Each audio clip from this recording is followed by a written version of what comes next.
Welcome everyone to tonight's school committee meeting. We're starting a little early this evening. It's about 6:36. We're going to do about a half an hour, a working session on school committee goal development. So we're going to jump right into that, and we'll get that done, and then we'll move into the rest of the agenda after that. So, Alex, I'm going to pitch it to you because you have the document in a Google Doc that we were all working on, but you were the driver, so go ahead and drive. All right. So what I started with is we started with the goals that we had for the last school year, and then I sent it out to everyone, allowed everyone to start sharing and making changes. And where I went with my changes was thinking about how we've moved as a committee, and also how during our summer retreat I thought we had some very constructive conversations about our school committee self-eval. And we did very well on the vast majority of categories, but there were some topics where we thought as a committee that we can improve, so I tried to incorporate that. I guess moving through the document, Goal 1, advocate to advance student learning. We've had a couple of suggestions in terms of the student representative. Mike Mazzoni made some changes there that I thought were pertinent, and I made some changes as well. I'm sure we can hash out a way we want to include the student representative in a meaningful way. Expanding discussion with town boards of education needs was the original goal, and then I added expand awareness of educational needs for town boards and media. We had a conversation at the retreat, and I was going through the school committee self-eval as I was making these comments, and we had a discussion around, well, do we have a media plan or a media strategy, or rather a public relations plan versus strategy versus map, and what we want to do. And while we don't, I think we agree that we didn't really need a plan where we would have a social media plan every week or every month, and this is what we're going to say, but a strategy for when issues arise, how I want to deal with them, what sort of messaging we can use that will help us do our job, which is to advocate for a budget, enhance student learning, and be a steward for the school district. So I tried to incorporate media in there somewhat. I put in enhanced information sharing with selectmen, FinCom, and the press by sharing relevant district reports and dates of key discussions about budget and non-budget related issues. That, I think, reflects on the efforts we've made this year, both with the new first annual district report of the superintendent has been a big driver of, which I think is excellent, and sharing that out to selectmen, FinCom, and the press. And then also, we've taken a big step forward, I think. We were already pretty far ahead, but we've taken a further step forward in terms of transparency around the budget. We've always been transparent and everything has been open, but now we're sharing more information, helping people who might not understand whether it's how the whole process works on the website, or whether it's the category cost center breakdowns that we're going to start doing next month. We've moved pretty far in terms of how we're working with budget, and I wrote that in the goals here because I thought it was important to note. And it's something that we're working on and continually working on. I think we should keep that as part of one of our goals. So that's communication. And then 3, expand community awareness of education funding process and needs. Again, I talked a little bit about the community budget visioning, which we've started to do this year. Different cost centers, which we're going to start next month, which, Mike, I think you're going to start us off with. Yep. And then engaging in discussions and planning for long-term budget and district success. This is something that the superintendent and sometimes the budget subcommittee talk about this at a more distance level, but we've never, at least in my tenure, I want to speak for in my tenure, we haven't had a strategic budget. We have a strategic plan, and our budgets every year will follow, we expect, closely that plan, but without a long-term strategic plan, sometimes we're just focused on the year right in front of us, which is a natural response when we're in the fiscal climate we are, but it might be helpful to look a couple of years out and plan that way, and I think that also gives us an advantage if we are trying to advocate for the schools and for the students and for our programs, if for us to say, well, 3 years from now we want to be doing this. So just be aware that if we have to cut this year, that's going to set us back. And I think being able to say that shows that it shows that we're in a good position in terms of where we're advocating and why we're advocating. But it also helps us more strategically think about budgets years in advance. Hold on one second. You want to just start with goal one? Well, Yeah. I just want to think about it, because all the points you're making are good, and I'm afraid that by virtue of you going through all of them, we're going to lose all the point of view when we circle back. So, Can I get you recorded to that? exactly. Start that whenever. So let's just think about it for a second. So let's go one goal at a time. Sure. All right. So let's roll back up to goal one: advocate to advance student learning. And so you talked about your points there. I don't think we need to reiterate them yet. We'll let you, when we're ready to think about adopting the language or not, we'll do that. Sure. Does anybody else have any input on goal one relative to either what they think or in response to some of the things that Alex has in here? I have a couple of things. On the one bullet point where it says rotate through the various schools on a monthly basis, do you want to say monthly or on a regular basis? Where is that? It's the third bullet down under. third bullet. Yeah, I think I'd prefer to leave it, I don't want to have a More setup for open-ended. failure, yeah, if we can't do. Right. I'm sorry, I don't see it. Where? So right here, maybe change Oh, yeah. monthly to something less specific. So we're still on goal one? Yeah, third bullet So that down was, under goal that's one. language. Oh, gotcha. That was already in there, right? I think that was language from the last, Right. from last year, yeah. So what was the comment to remove monthly? To or- change the word monthly to something like on a regular basis, because Yeah. clearly we haven't been doing that, so if we have something that we've identified that we're not meeting, we don't Um, expect to. And I made a comment on that in the little sidebar there, saying, is this something that we think will help us advocate for student learning? And I think it could. I don't think it automatically does. I don't think automatically just having a student presentation for the sake of a presentation helps us advocate, but I think it certainly enables us if we're smart about it.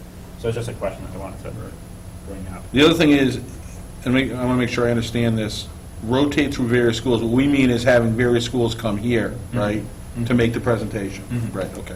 That's fine.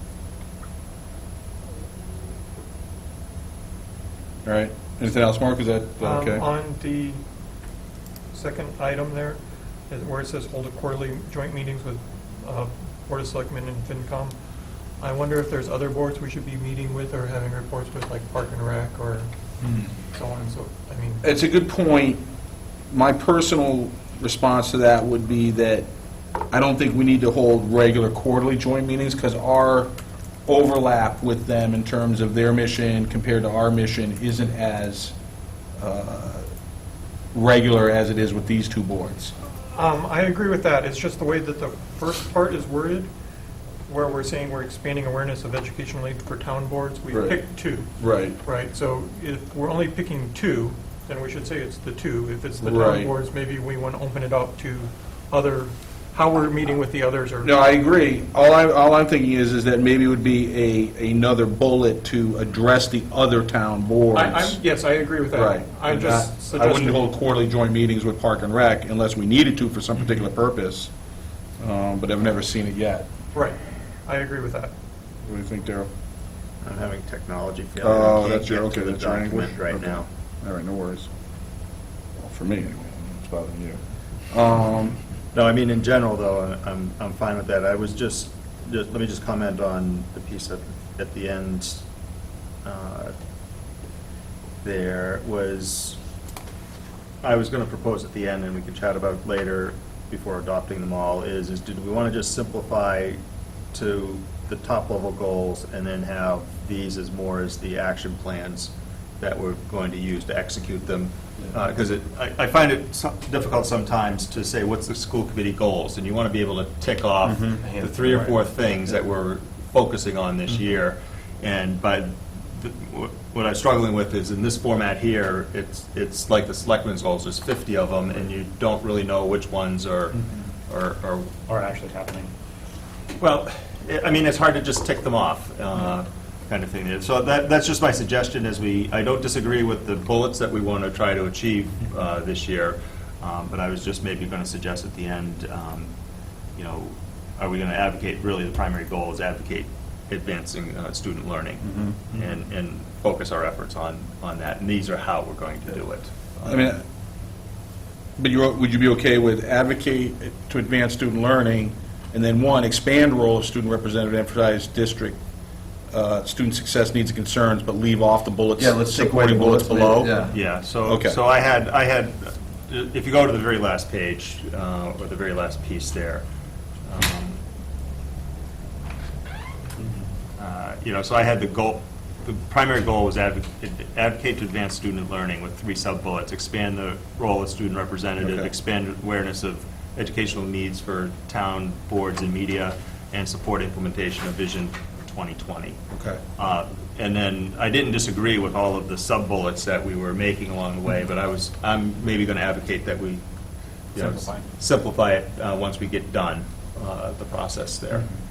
And then, I guess my other suggestion, sorry to sidetrack the thing there, No, but, is... I mean, if is- you're going to do it, you want to do it early, and Yeah. then, right. Yeah, and then, would it be good for somebody to take lead on each one of the primary areas, and I'm being very generous to volunteer some of our members at the other end of the table there for help working more with the student representative. I know they've both expressed interest in that, in terms of what the student council could be doing and the other pieces there, and maybe get one of us to each take lead on some particular piece of it to help make sure it doesn't get lost during the process. Yeah, it's not a bad idea to be refocused on this particular. And then And then that person could bring us around further discussion every couple of months on Right. how that goal was going. and incorporate the bullets, the sub-bullets, in terms of that effort. Yeah, it's not a bad idea. I think that's a great idea, especially because that, how they say shared responsibility is that responsibility. If we have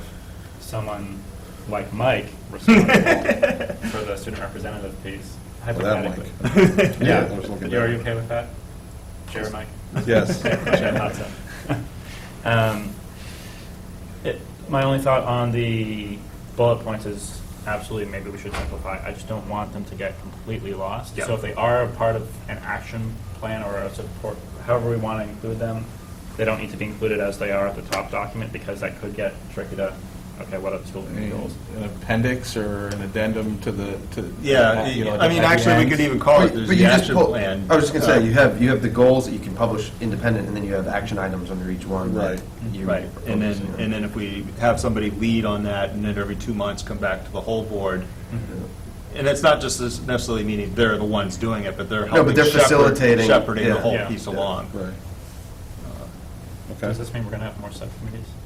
No. No, it's because it's these things will be interwoven into. But the point is that it would come back to the agenda Right. periodically That's- throughout the year to be updated on, instead of just going in, a lot of this does get done. I'm not trying to be cynical about it. It does get done, but it gets done via subcommittee or via our personal interactions as we move through our role as school committee members. And it doesn't always circle back towards this open meeting type of format, which it very well probably should. And I think Right. it was the consensus that we're reaching.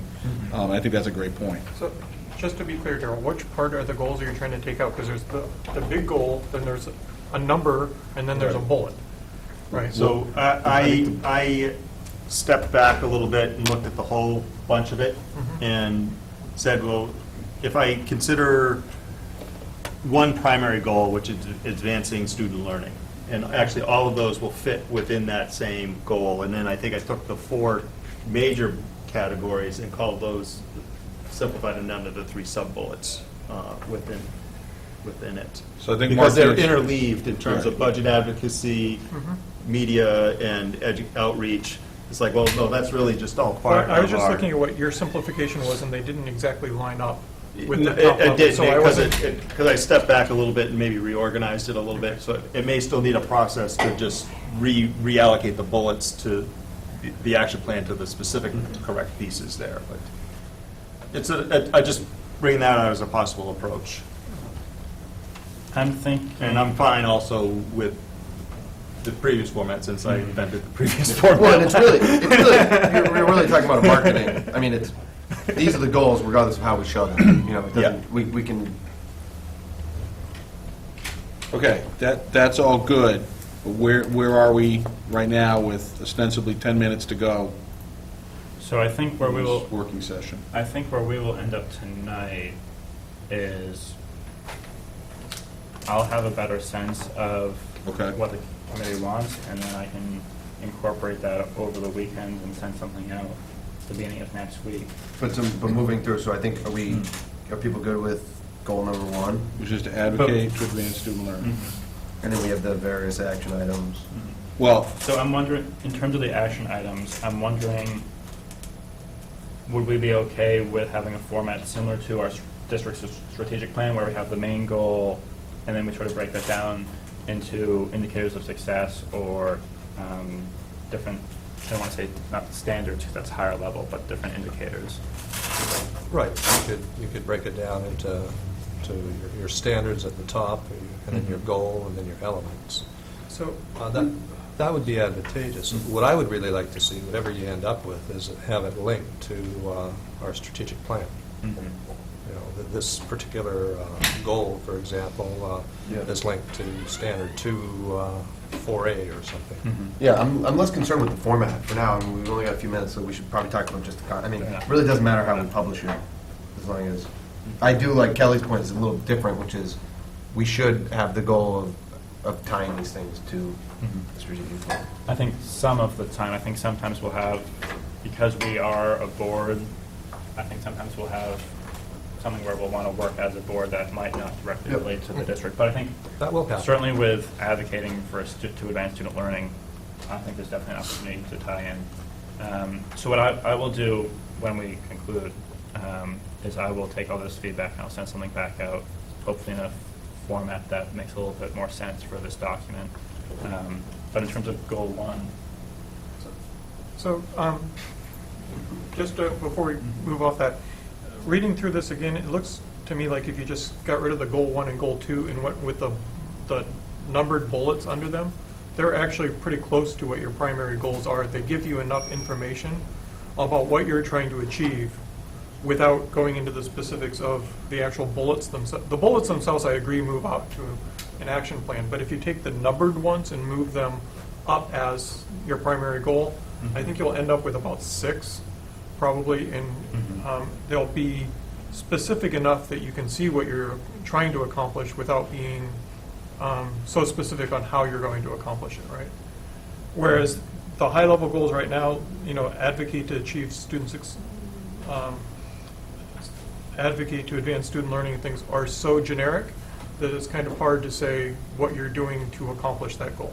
they're more like a mission. They're more, yes. So, I think the numbered ones make, the sub-numbered ones make better sense, and then you'll find that once you actually start moving those up, there won't be as many of them as you think. What if folks? It's not a bad idea, because maybe we should take some of them, like number 3, number 1, goal 1, numbers 3 and 4 are pretty similar.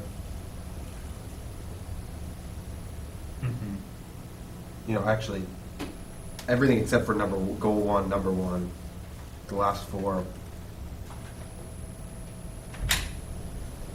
There's some overlap. There's some overlap, but maybe there is. I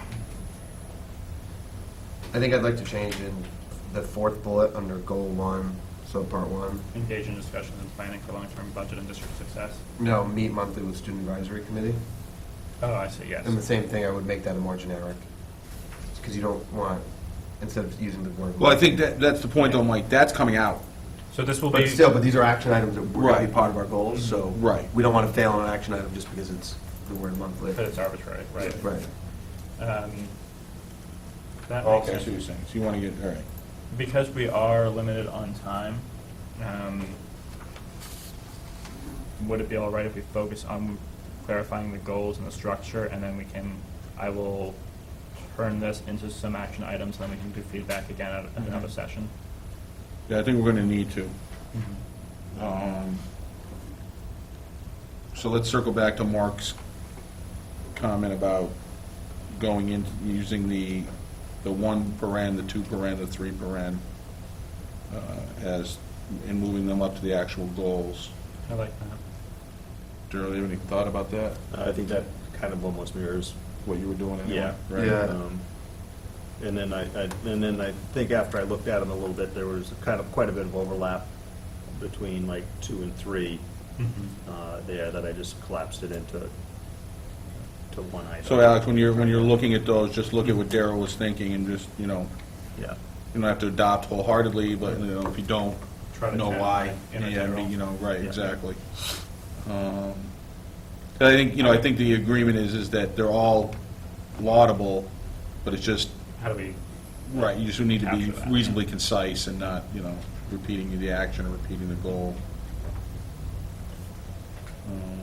I mean, I'm fine with that direction, and I'm fine with the content, you know, assuming that we're gonna get edit and things like that, but Yeah. I think this is certainly a reasonable starting point, or to move on from, to move forward with. All right, so I will take this, turn it into another draft, take the big goals, turn them maybe more into a summary statement Mhm. at the top or something like that, so we don't completely lose those in the next round, but so that they're not listed as goals. The numbered goals, so expand relationship representative, expand discussion with town boards, continuing comprehensive policy review, those sorts of things, I will include. They might need to be reordered, some of them can probably be combined, but I'll work off of those, and then I'll turn the bullet points, which will be more like action items, into action items. And I had pulled out, you know, and I didn't edit because it was deletes there. I was gonna, you know, goal 2 there, most of that we've incorporated now into our normal operation, and I was thinking of maybe deleting that whole section out of the goal, since that's more tactical, that we ought to be just like fixing it as we're, to me, that one didn't I'm seem to sorry. need as much Yeah, focus which one? for us as a strategic goal. Yeah, go to all of goal number 2. Streamline committee operations. Yeah, well, and it is definitely more tactical, and that's sort of where my comment was coming from in terms of aligning with the district's vision and the strategic plan. A goal like that probably isn't going to directly tie into our strategic plan, because the strategic plan doesn't say improve committee operations, but it's still something that I think we should try to strive for, and it's something we've included in the past, which doesn't mean we need to include it again. My concern is we've talked a lot about read-ahead packets, which I think we do fairly well. Flip to meetings, I saw that Mike Mazzoni added that. It would be great if we can capture that in some way. And so even if it's a little more tactical than most of our other goals, I think that's. I mean, I think the point is that, like, you're right, there, like, continue comprehensive policy review. We don't need that to be a goal. It happens. It has to happen. It's part of our business. But there may be other things to think about, to Alex's point, that might fit in there that will, you know, still make it a reasonable goal. But I think you're right. I think that one needs to be looked at a little more, in a little more detail, a little more creatively. Yeah. So it's a little rote right now, and a little, like you said, a little much, Yeah. some of it is ingrained into what we're doing. So let's keep goal number 2, the big goal number 2, instead of doing 1, 2, and 3 underneath it, and maybe the action items. Keep streamline committee operations and the action items. Or, you know, think about it, and maybe, you know, you're gonna come up with some things that are goals that meet the you know, the overarching goal of streamlining committee operations, and you've been talking about it. It's first thing. That's fine, that's fine. All right. I feel like I've gotten some good direction. I will try to shoot something out early next week. All right. And does this format work for folks if they want to make comments before the meeting in the document I'll send out so that they can share, and then Well, Joe gets his technology straightened out. I can send if I carry a pigeon if you want. Do we have a third grader who can come in and help? No, I was logging in and it kept, I logged into Gmail and then I click on the document and say wrong account. So I Oh, that click did that on to my me too. account, Yeah, it and did it's that. still saying wrong account. That happened to me.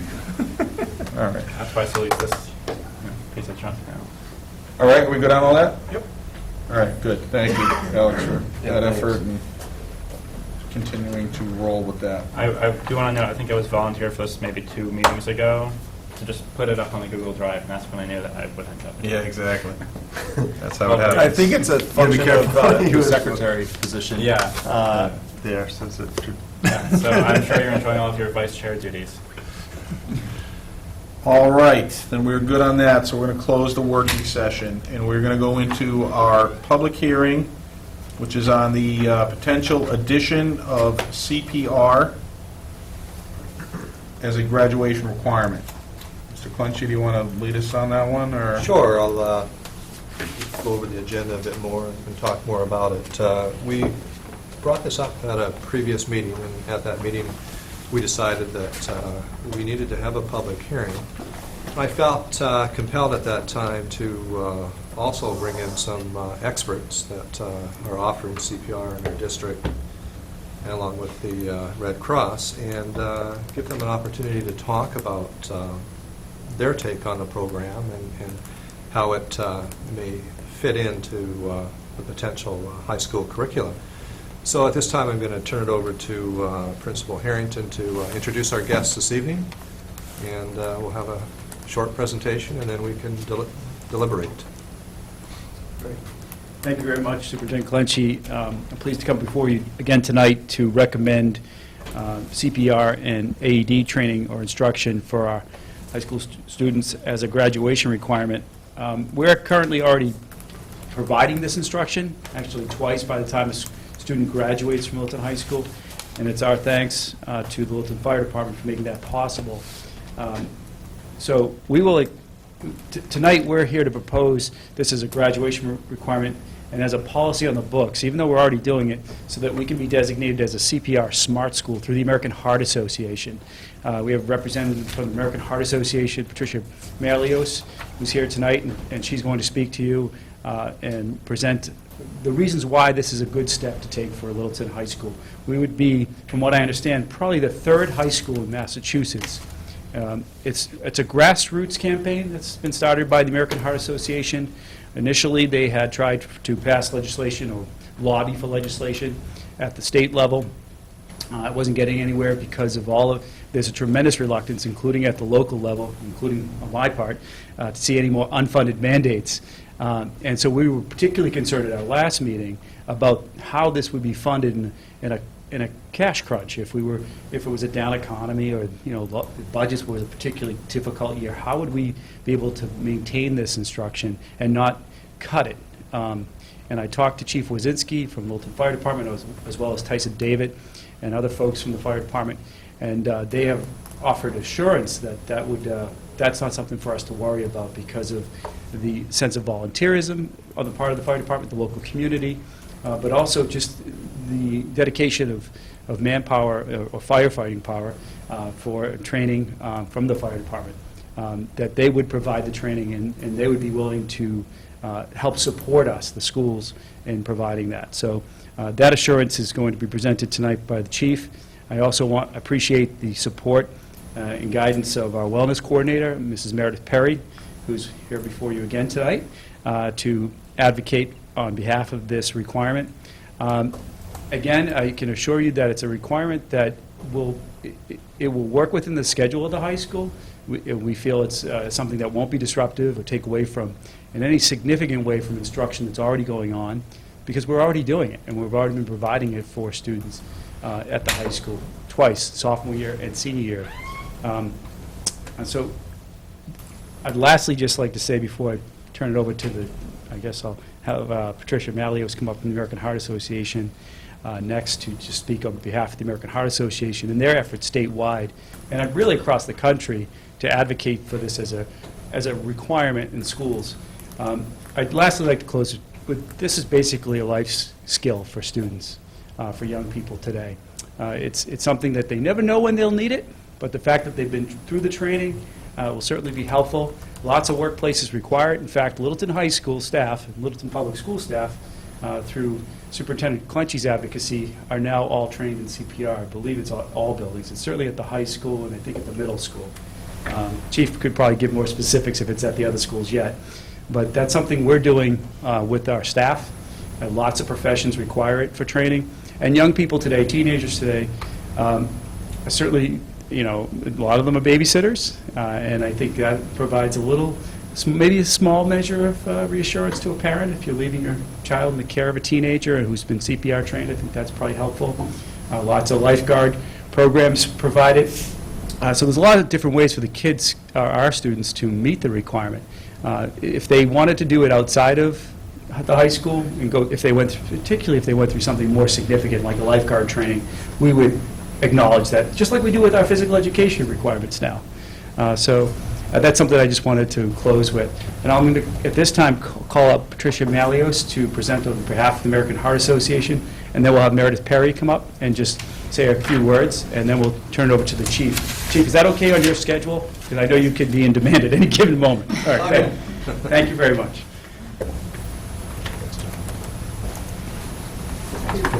He runs out, we'll know why. Okay. Thank you, everyone, for having me today, and thank you, Principal Harrington, for inviting me to come speak here today. So my name is Patricia Malios. I work as a Community Government Relations Director for the American Heart Association, and I focus specifically on public policy work across the state and across New England, so really working with cities and towns in our area to pass heart-friendly legislation and bills. So the American Heart Association supports creating a generation of lifesavers by making sure students learn CPR before they graduate high school. We feel that this will help build healthier lives free of cardiovascular and stroke, and really just make our communities healthier. So schools prepare students with essential life skills, and like John was mentioning, this is a really important life skill that we can give our students. CPR skills are among the most critical life skills and really life-saving skills that make all of us safer year after year. Young adults trained in CPR at school have saved lives by knowing what to do during those precious few minutes after someone suffers sudden cardiac arrest. They've saved brothers, sisters, family members, even complete strangers by knowing these skills and springing to action in time. We've actually heard some really powerful stories in Massachusetts of students.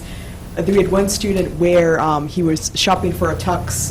It was during springtime. A man collapsed in the tux store, and he was the only one to know CPR and actually saved his life. So a complete stranger, many other adults around him. No one else knew what to do. Not that they didn't want to help, but they just didn't know. And this student, because he was trained in his high school, was able to save this gentleman.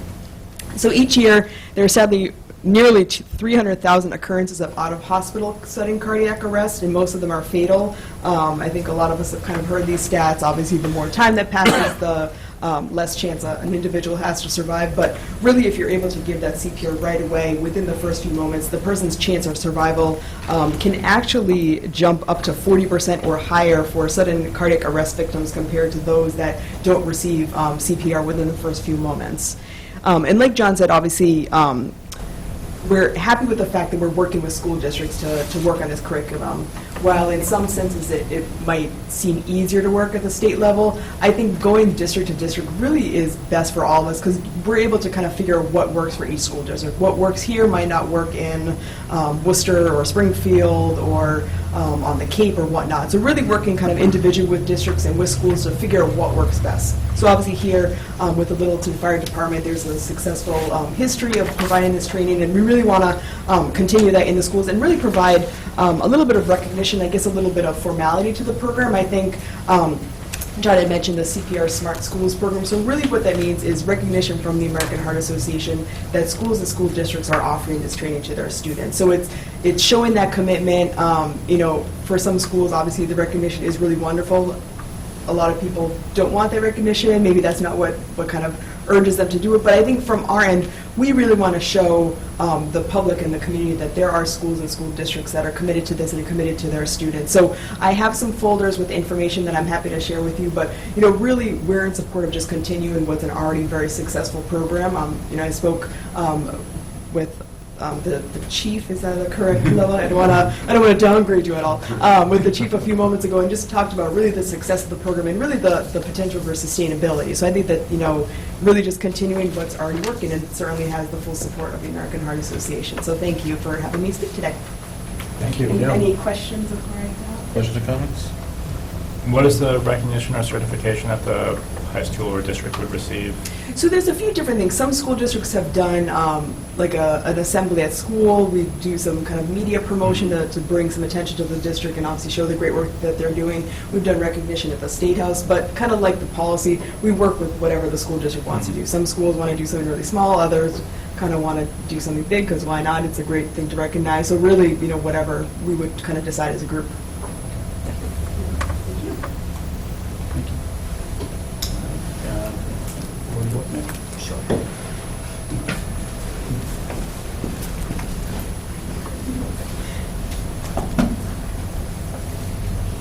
Good evening. I always love standing up here and saying hi to my friends. I'm in full support of this. Again, we already do this. What's really great is that it brings the community together because we can work together with the fire department.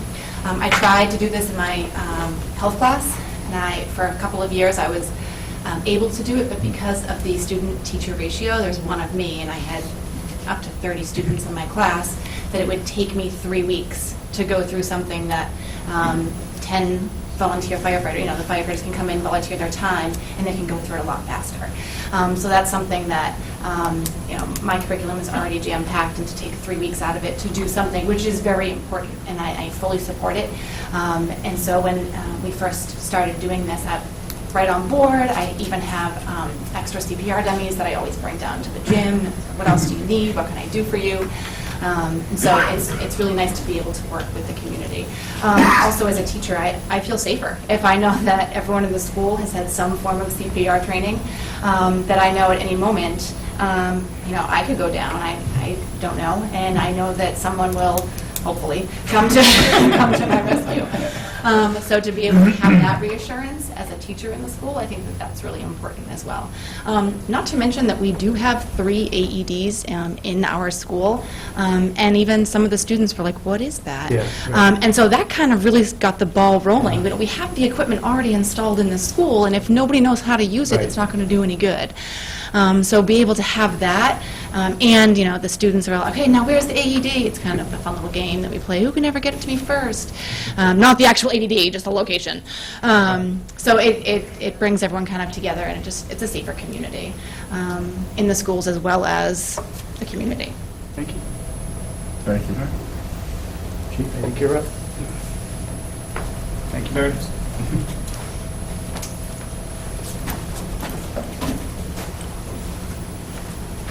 Good evening. First off, the sustainability. I know that's been an issue. It's been brought up a few times. We're going into our 3rd year at doing instruction. We started off with the 10th and 12th graders. Last year, we also did the 8th graders. There was a little scheduling conflict this year, but that is the goal, to have it done yearly in 8th, 10th, and 12th grade. The first year that we did it within our existing budget. We bring 5 or 6 members in.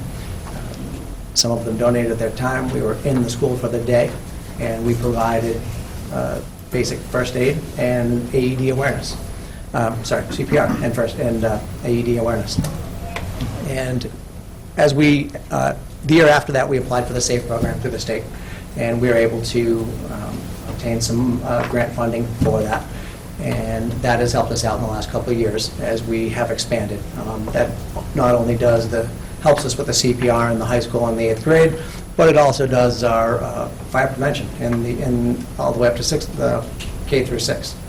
So we are trying to get through all of the schools doing different aspects of fire prevention and life safety skills. But looking back at this year, looking back even a month or 2 ago, our SAFE coordinators have approached the local banks, and there is an opportunity that we may receive matching funding from them as well. So we are expanding our options and trying to find out other revenue sources to help fund with this. And if for some reason we were to lose funding, we would continue to do this within the schools. Let's face it, the CPR basic AED awareness is a benefit to everybody in the whole town. We're doing it not only for the students, but the teachers, town hall, other departments. It's something that is obviously, it's a benefit to the entire community. So it is our goal to continue to push on and make this happen.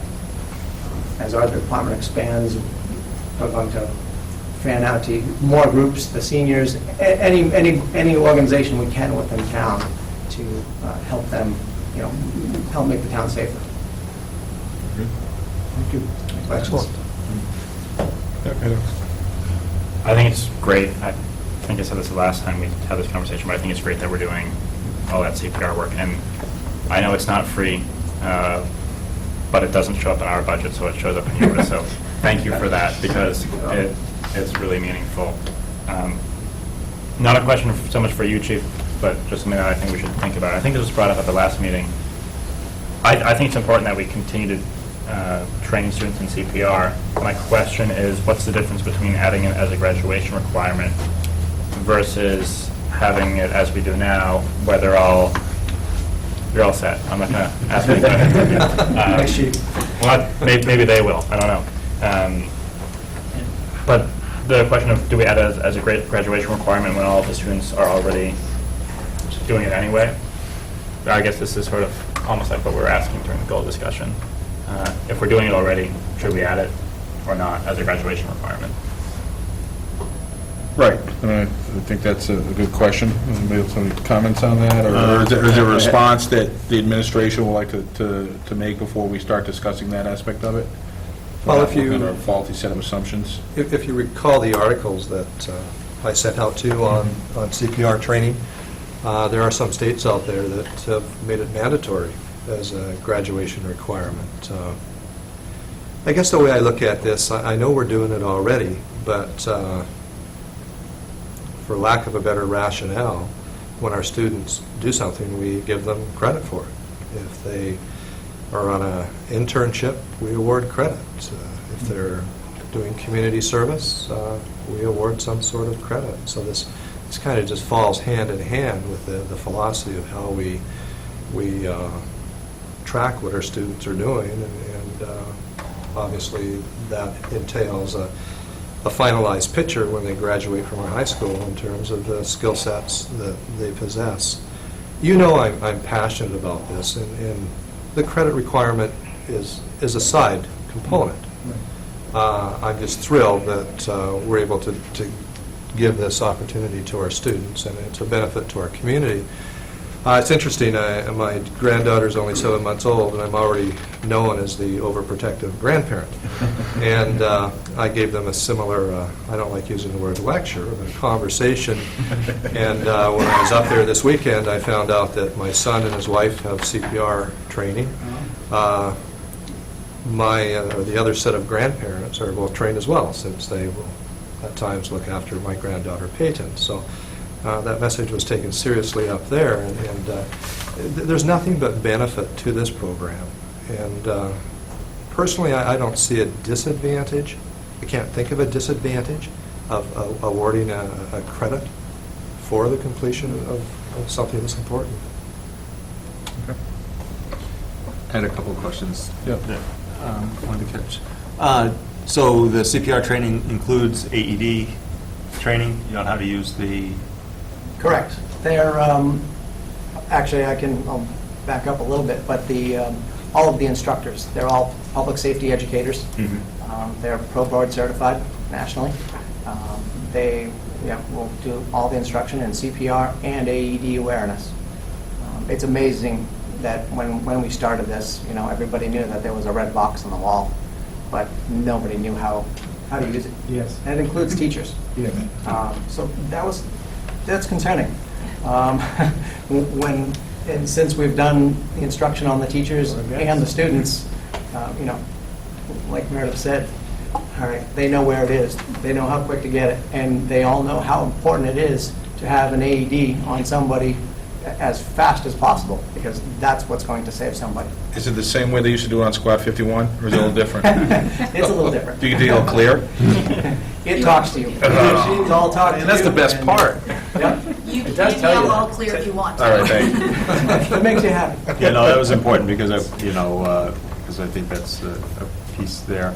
Let me see, it's going to probably jump around. There's a program, I see signs on different towns, Heart Healthy Communities. Is that a separate program, or, We are a heart-healthy community, yes. and does this tie in with that, or is it meant to be there?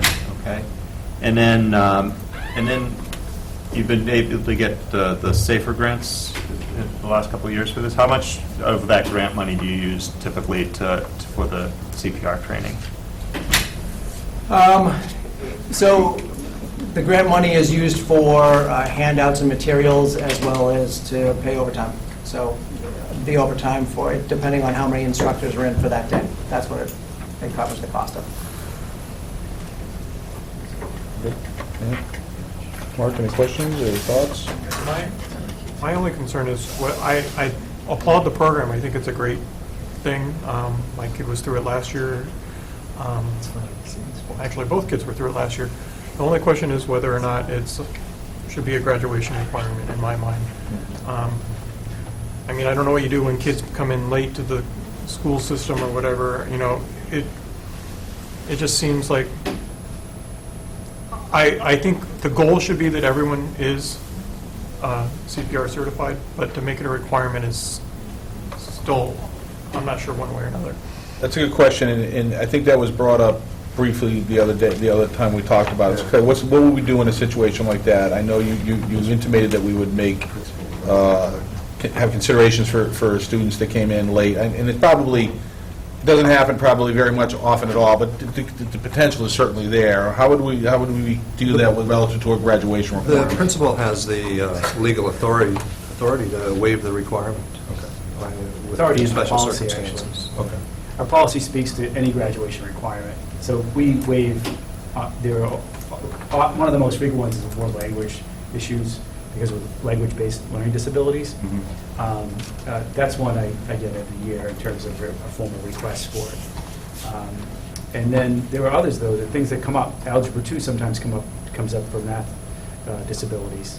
We do have that as a very specific requirement in the math program. We do require 4 years of math, but the one that's really that's singled out is Algebra 2. And that was done years ago to enhance the rigor of the high school in response to a nationwide push for Algebra 2. And I think it has made our students more competitive. But with this particular issue, I think the requirement is being recommended in order to receive the designation. That's what the American Heart Association has tied to the designation as a CPR Smart School. Okay. Whether the board or school committee votes to make it a requirement is not going to. Chief and I talked about this. Is not going to stop us from the superintendent's commitment Right. to training. We understand that. Students. So, Right. but it is our recommendation that we should receive this designation because we're exceeding the requirements of the other schools that have been designated CPR Smart Schools. There's only, I believe, 2 other high schools. And it shows our commitment and value, not just to a healthy and vibrant high school community, but also the theme I picked up on tonight was really the wider community, how this enhances the health and safety of the wider community of Littleton. And I think that shows the school committee's commitment to healthy community Right. and heart safety. Okay. All right. So we could waive it if we had to, as we do, we would handle Oh, it. I put that in my requirements. recommendation to you, Okay. it was, although it's already on the policy books and it's in our handbook, a program of studies that the principal has a discretion to waive certain graduation requirements. I did want it to be specific in the proposal to you so you know that that's there. Mike? Yeah, good question. I think Darryl raised that concern before, and his concern was that if we make it a graduation requirement, that we're expecting to waive for people, and maybe it's not. You never know what can come up, and Right. so it's always good to give a person on scene Oh, no, discretion. yeah, that's no, what- never argue with That's that. why it's there. Yeah. So it's not that we will willy-nilly Yeah. do it, though. I understand. Is it Allison, sorry, right? The name? Sorry. Patricia. Patricia, Allison okay. is my colleague. All right, yeah. Also works on I this. was trying to remember. We were doing some research because I was like, I don't want to call her the wrong name, and then I did. Write it down when they introduce themselves. So we're talking a lot about this, and I hope you know that this isn't like a controversial thing. Like, we obviously all are super supportive of the idea of it. But my question is, so in order to get the certification, it needs to be a graduation requirement? Yeah, and I can talk a little bit about that from our side, but I do have information on here. There's a really brief form that just someone signs that says that you've included, this training as a requirement for prior to high school graduation. For many other schools, they do, like John said, include some sort of kind of waiver process. So let's say, for some schools, for example, they might do a one-day training. Well, if a student is out sick, we're not gonna, come June, tell them that they can't graduate, but they just missed it. So, and obviously, if there's language barriers, if there's kind of physical barriers. So that's kind of tied in, and all other schools that have passed it have done that. But really kind of from our standpoint of wanting it to be a requirement is that we want to ensure that all students get trained in theory.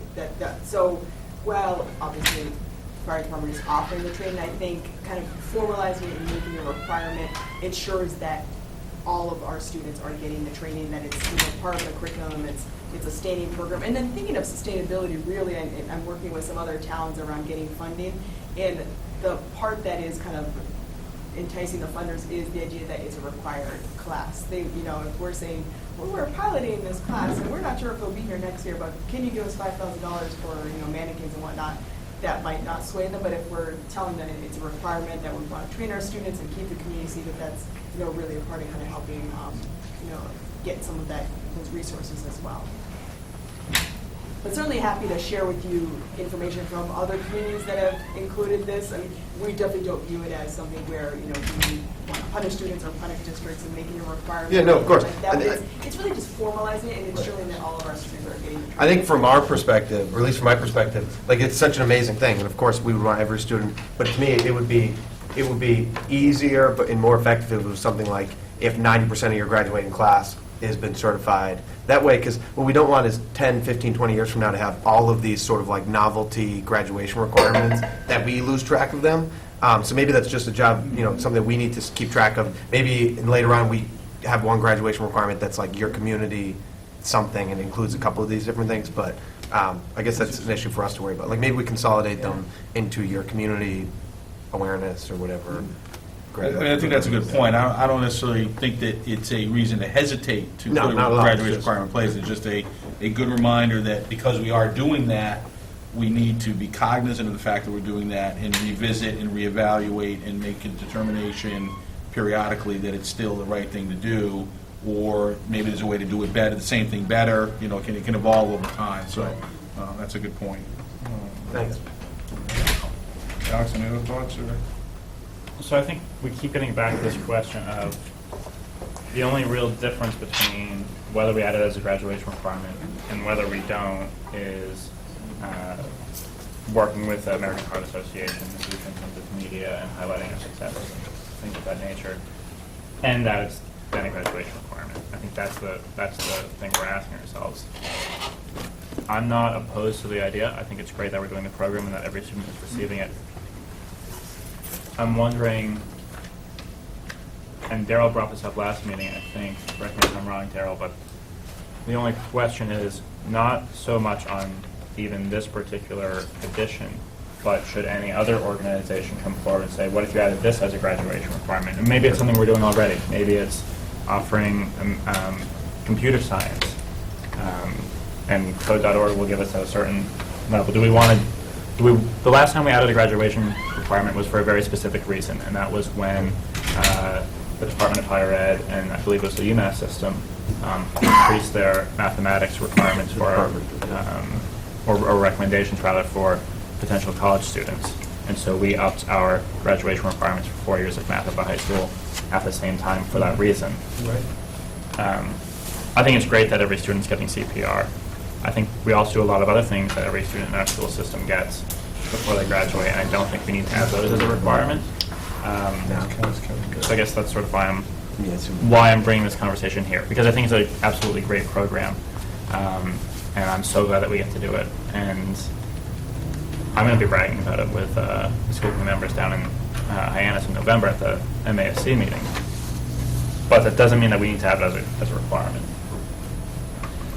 I thought about this, and I had some of the same hesitations that have been cited so far, but I will say this, that I don't think that the only benefit is that we would get the SAFE program designation. I think that by virtue of codifying it as a graduation requirement, we're just demonstrating a commitment as a school committee and as a community that this does have merit. And it's obvious that we could almost do that anyway, and I think we have by virtue of the fact that we've added to the program as the years have gone on, and we've expanded it. We've gone from 1 time to 2 times, and now to potentially 3 times, which is the right way to do something like that, because hopefully they'll keep going afterwards, or they'll be required to in other aspects of their lives. Otherwise, it can be all the great work we did here will be moot in 20 years, that can happen.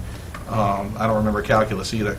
But, I think taking that last step is meaningful, and, Kelly talked about it, how meaningful it is to him. So I'm going to support it. And some of the issues that were raised about, are we adding too many things? Alex, you made a good point. The one specific one, the math requirement, that has a direct, measurable educational impact on our students. And frankly, we had to do it because, that it's almost a certification issue relative to our school system. And this certainly doesn't meet that seriousness in terms of the direct impact on the education mission, which is primarily what we're here for. But we're not only here for that. And Mike brought up a good point. It's, as long as we're reevaluating all of our graduation requirements and making sure that they're there for a good reason, I think we're going to be okay. So while I did hesitate, I'm actually going to, be in support of this. I think the hesitation was legitimate and was worthwhile. And I'm glad that I thought that had to think it through like that, but going through the exercise, I'm going to go ahead and think about that. It's good. Yeah. I have one, go ahead. Good. Mike, you bring up a good point. When you said calculus, you don't necessarily remember it. Schools have a lot of requirements that are, based off of one form or another for you to graduate, and that you may never use later on in your life. This is one thing that every child, every student that graduates from that school will have the basic knowledge and ability to use, hopefully not in their life, but they'll have that skill that hopefully they will remember for the rest of their life, or continue on and get recertified at different points after school. So this is a true life skill that can make them a Sets a matter of foundation, an life and death. expectation for themselves that hopefully a significant percentage will leverage off of as they move on. Okay, Mark? What year are we making this a graduation requirement for? Well, we could do it effective this year, because... No, I think you're saying what grade, you're asking what grade, You're what talking grade? classes 16, 19, Sure, 17? we could, if we wanted to, because they've already been trained, most of them. They went through it as sophomores, correct?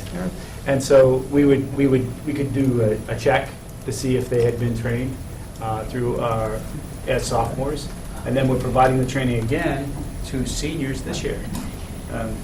So we could effectively begin it with the class of 2016, but often when we announce a change to the addition of a graduation requirement, and this has, I don't think the American Heart Association would care if we decided to do this at a later date, such as the class of 2017, as long as there was something on the books and the policy is what they're looking for to say that we've demonstrated commitment to it. We could begin this down the road. It could be announced. We did that with the graduation requirement for mathematics. I think you were part of that. When we phased it in, and it just took effect. Actually, I think with the class just graduated, they were the first class to go through with the 4-year requirement. We phased that in, and we announced it in our program of studies that way, so there was plenty of notice for it. That's our typical way, and I am prepared to do it either way that the school committee wishes.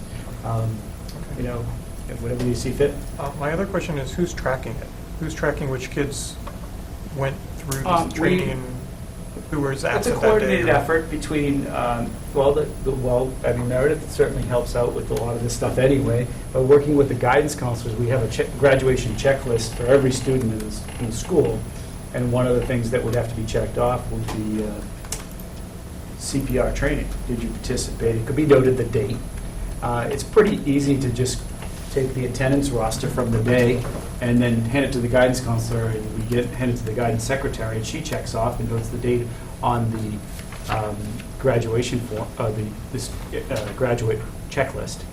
I can speak a little bit more to that too, where not every student went down to the gymnasium at the same time. We had a schedule. We had a list of all the students on which schedule, and when we went down there, and I was actually helping out, taking attendance, making sure people were there, and then we had those records. In the past, it's been the assistant principal has kind of kept those records and passed them on to guidance, and just like John said, it was a coordinated effort. Okay. Yep. So, I originally brought up, concern about the sustainability of the program here, and I guess the one thing that, really struck me tonight was the fire department's commitment to the program there, which I think speaks a lot for the community there. Of course, we see a selectman over there that should make sure that they recognize the partnership between the schools and the... Look at how effectively we're using resources. Very true. Well, no, I mean, I think it speaks a lot in terms of the community investment in educating our students, and it's not just in the schools. It's through partnerships with the other organizations and departments in town there, which I think that was pretty meaningful to me tonight there, so. If I could add, I just think it is also important, it would be, I mean, it's always a nice to have, it doesn't always have to happen this way, but it's nice when we, if the decision is to adopt, it doesn't, I may know the motion may not be made tonight or anything like that, but as we review policy, it sometimes takes a couple of meetings. But I would urge the school committee to look for consensus, look for unity. When we're adding a graduation requirement, it's important to say that we're all behind it if possible. And I think this hearing is a forum now to air. I asked the question to any school committee members, what is it that you're worried about? We have everybody in the room here who's, the credentialed people. Let us address your concerns and worries tonight if you have them. And if we don't do it satisfactorily, then we'll at least had that attempt to inform you and advocate one more time for it. Because it seems to me, it seems to me like a no-brainer, but it's not. When you look at the analysis of it, and people start worrying about different organizations. I actually think it was Alex who said that, when they come in and to sway policy or the adoption at the local level or the state level to institute a requirement to get their pet project adopted. I think we have to always be cautious there, and really, in this school committee in particular, is taking great care and time to analyze this requirement already. So I would urge in your analysis that you sort of look for the good in it and see if there's anything there that if any worry that we haven't been able to address tonight, that you bring it forth tonight and would give us a shot at trying to address it one last time. I appreciate that. It was a great presentation. I thank everybody for coming out. Obviously, I think I see the direction we're going, but what's clear with it is there's no question is that we're so supportive and thankful and appreciative of the efforts being made. And it was great to hear that the program is getting added on. And then, Chief, you talked about doing more outreach for funding to do even more programming throughout the school district. That's a great thing to hear. So that was wonderful. I will say this, given that it was a public hearing, I would like to table this till the next meeting to allow anybody that wants to reach out to us in response to this after having heard it or hearing about it after the fact. That'll give us a chance to gauge the community's response or point of view. I mean, I think we can take it up next time we meet and finish it off one way or the other. We should also try to get feedback from the student representative and from students. Yeah, that'd be a great idea too. We can do that. It was excellent to have feedback for me and probably for the whole board from our teaching staff, from our administrators, from our public safety. This might be a great topic for one of your first meetings with the 5 student reps, student advisory committee to the school committee. I know our student rep couldn't make it tonight, but she was going to send a substitute who didn't arrive. They're busy. No, that's a great idea. That's a great point. Okay. All right, thank you, everyone. I really appreciate it. All right.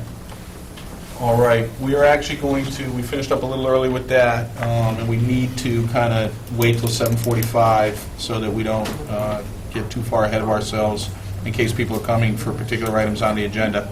So I will take a motion for a brief 5-minute recess. So moved. Second. Motion is made. Second. All those in favor? Aye. All right, we'll be right back, folks. Thank you.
LCTV.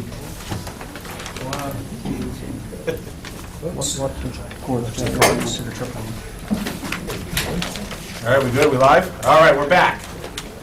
We're back. We took a brief recess because we did have a public hearing on the addition of CPR as a graduation requirement that we finished a few minutes ahead of time, and we just wanted to make sure we stayed on schedule and didn't make anybody miss anything. So at 7:45, we're going to go into our general meeting. This is called to order. And Mark Rombarker, could you please lead us in the Pledge of Allegiance, please? Allegiance to the flag of the United States of America and to the republic for which it stands, one nation, under God, indivisible, with liberty and justice for all. All right, thank you.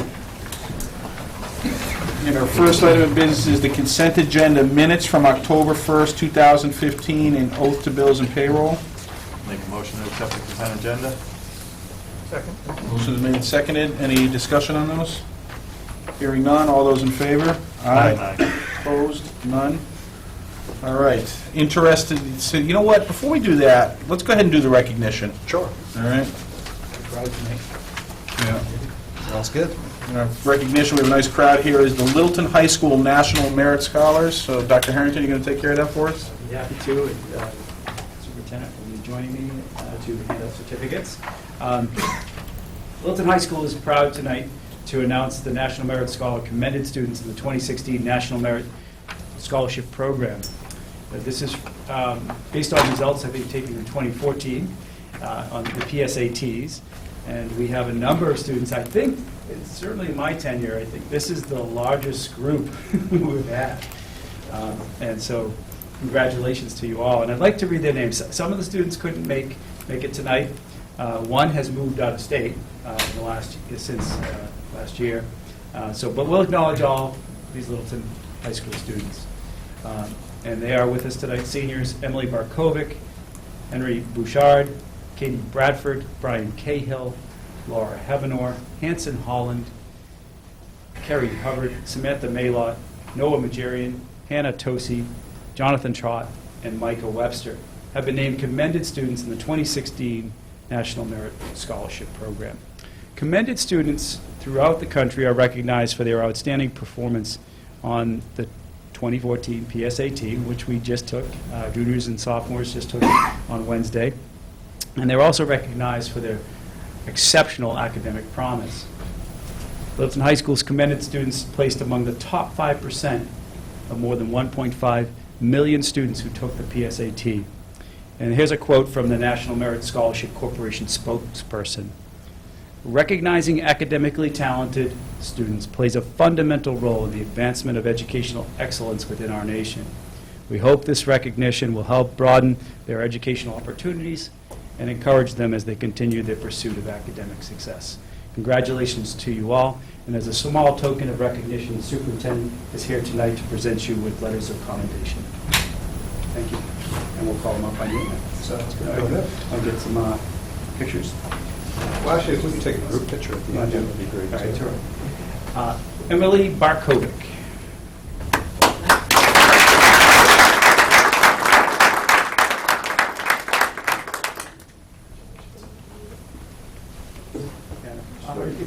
Just got form a line over there. Yeah, it's a big group this year. Sure.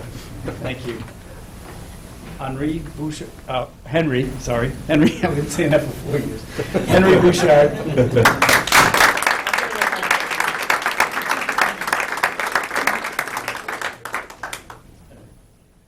I know Katie Bradford's not here, but congratulations to Katie. Brian Cahill.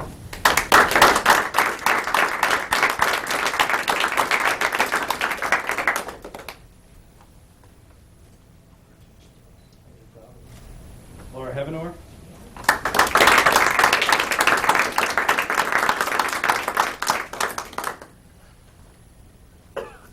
Hanson Holland.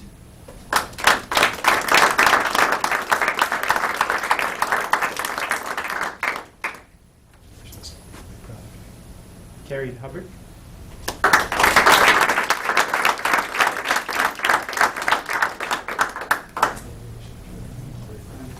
Samantha was able to make it tonight. Samantha Maylock, congratulations. Noah Majarian is the one who's moved to California. Hannah Tosi.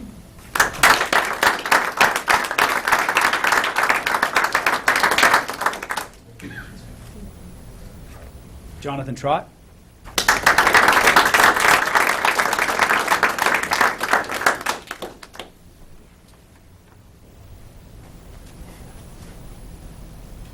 Saw Micah at the end of the day, but I don't see him here. Micah Webster, congratulations.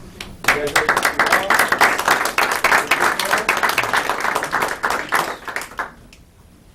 Squeeze in a little bit, guys.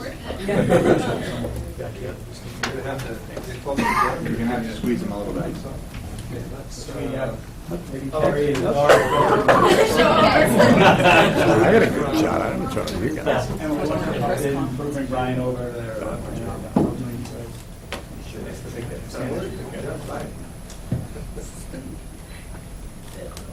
Paparazzi. Yeah, wait, Like the red carpet. That's the most important. Yeah, right, everybody look here. All right, thank you so much. All right, thank you. Thank you to all these parents. Congratulations to the parents. Thank you all for coming out tonight. We talk a lot, quite often by ourselves, about what a great school district we have, and it's just nice to be able to see the faces and understand on a concrete basis who is benefiting from all the work that the staff and the administration does. And, obviously your parents are proud of you guys, but you guys should realize, you just recognize what you guys are capable of already. And this is just the first time you'll get recognized. I'm sure all of you are going to go on and, based on what you've already shown you can do, to great success. So congratulations, enjoy the rest of the year, and we'll see you guys in May at Alumni Field. Okay, thank you.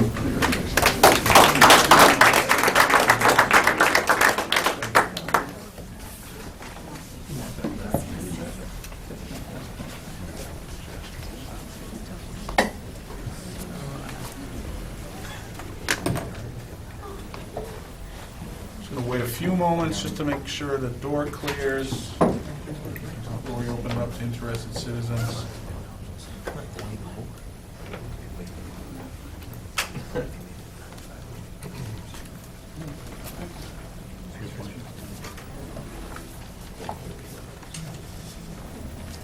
All right, so we're going to circle back to the interested citizens item on the agenda. If any interested citizens would like to come up and speak to anything with the school committee, please come to the podium. All right, seeing none, we'll do that again at the end of the meeting. All right.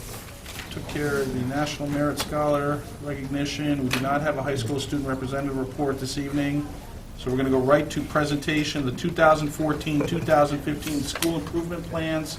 Report of Mr. Chairman. Yes. I'm wondering, did you want to put the discussion of green communities We can do that. application prior to the We presentation? do have some participation here. Yeah, would that be Let's okay? do that. All right, so we're going to move to, you added that to the agenda, right? I'm requesting that we Yep. add it to the agenda. All right, so we're going to call this Formally new request. business, and go ahead, just a quick summary? Today I sent out some information, or actually yesterday, and followed up with more today, on the town's application to actually be a green community. And I was asked to sign 2 letters, and one letter actually refers to energy-efficient vehicles. Daryl and I had that discussion already, and with the provisions in the contract, we're okay in terms of future purchasing of vehicles if we choose to do so. The second letter was asking me to adopt the policies of becoming a green community. And I felt compelled at that time to make sure that we had this discussion at the school committee table. And one of the reasons why I feel strongly about this is I'm obviously in support of a green community. But at the same time, I think it's pertinent that we understand what that actually means. Superintendent, I'm going to interrupt you very quickly. Michael Webster just walked in the door. Michael Webster, Michael Webster, everyone.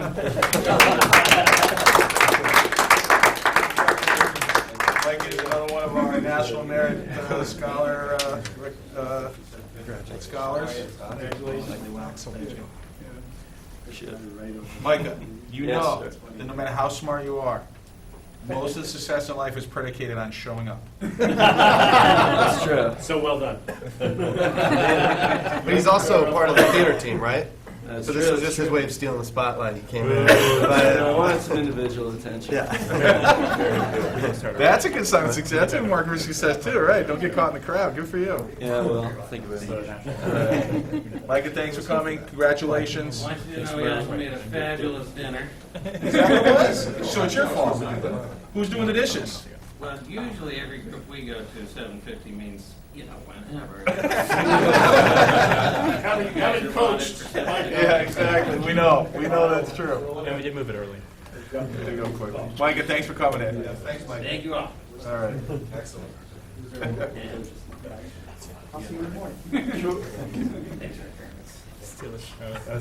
That's good. That was like an Alex Pratt joke. Thank you. Can I have that come again? All right. We are jumping all over the place. We are. All right. Stay on your toes, people. All right. So, Bart, back to the. Yeah, go ahead. One of the concerns that I had is when we look at what we've been doing over the past 8 or so years, we've cut our energy footprint dramatically over that time.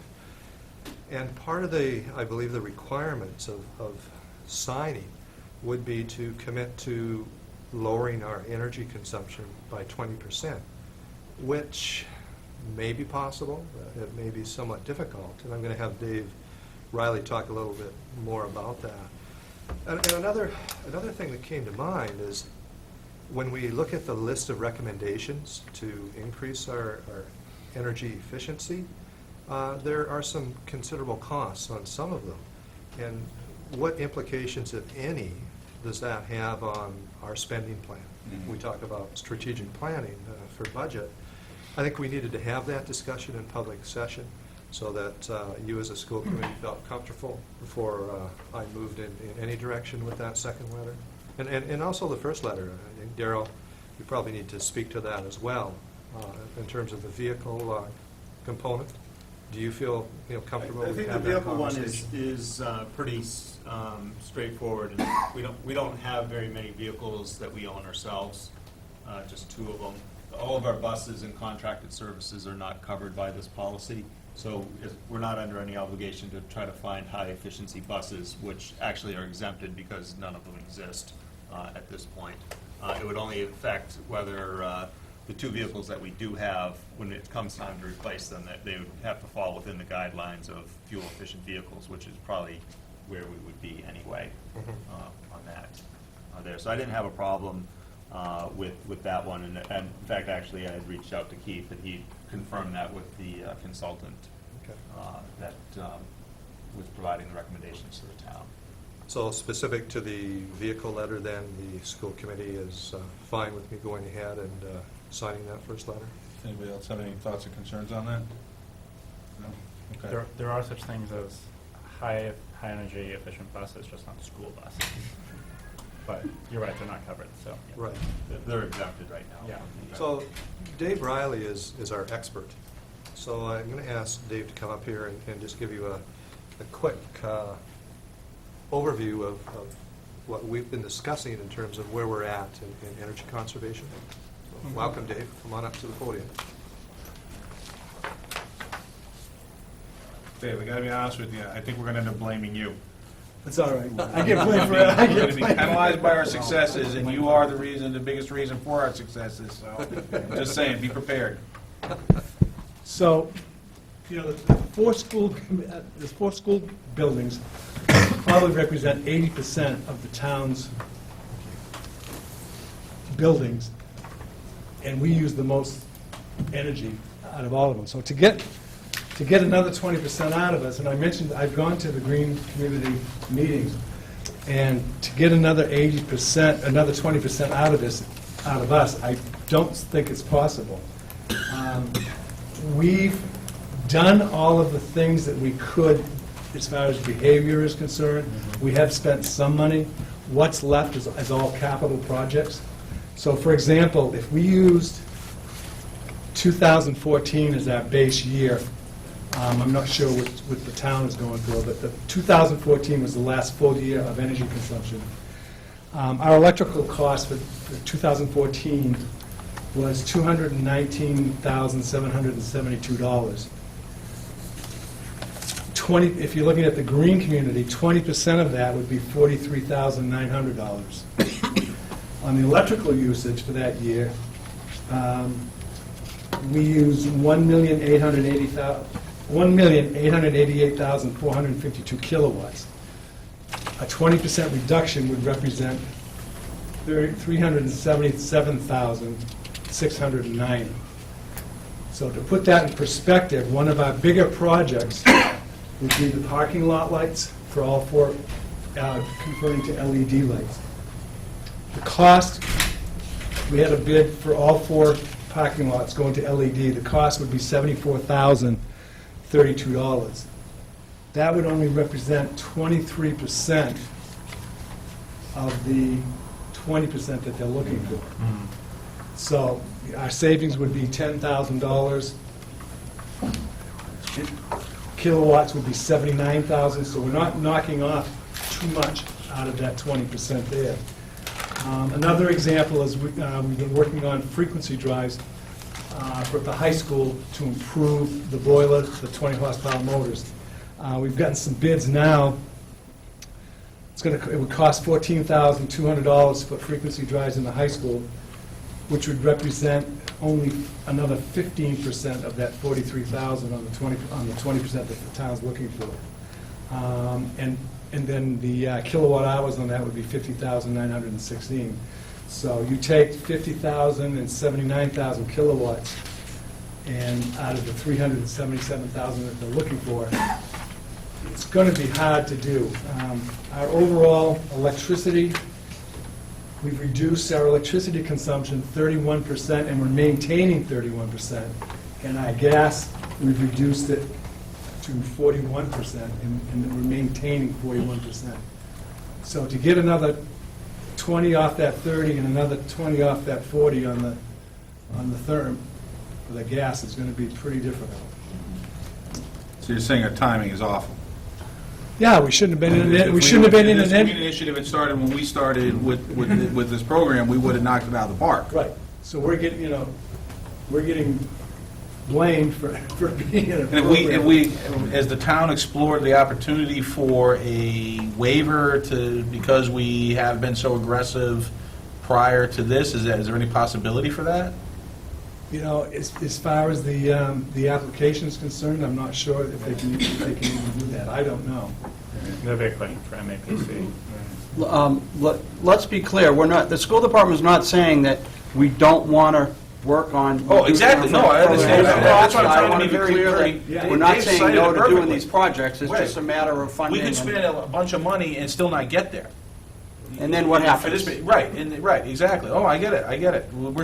That's my point. We've supported this so far in front of it that we're being penalized, effectively being Right, penalized we're being for it. penalized for it. Exactly. We just got so far in front, for all the right reasons, and that's terrific. But I think that's my point is, I see why you're hesitating to sign the letter, because can't get there, without making, and you alluded to it, even if we did spend the money, now we've effectively incurred an opportunity cost.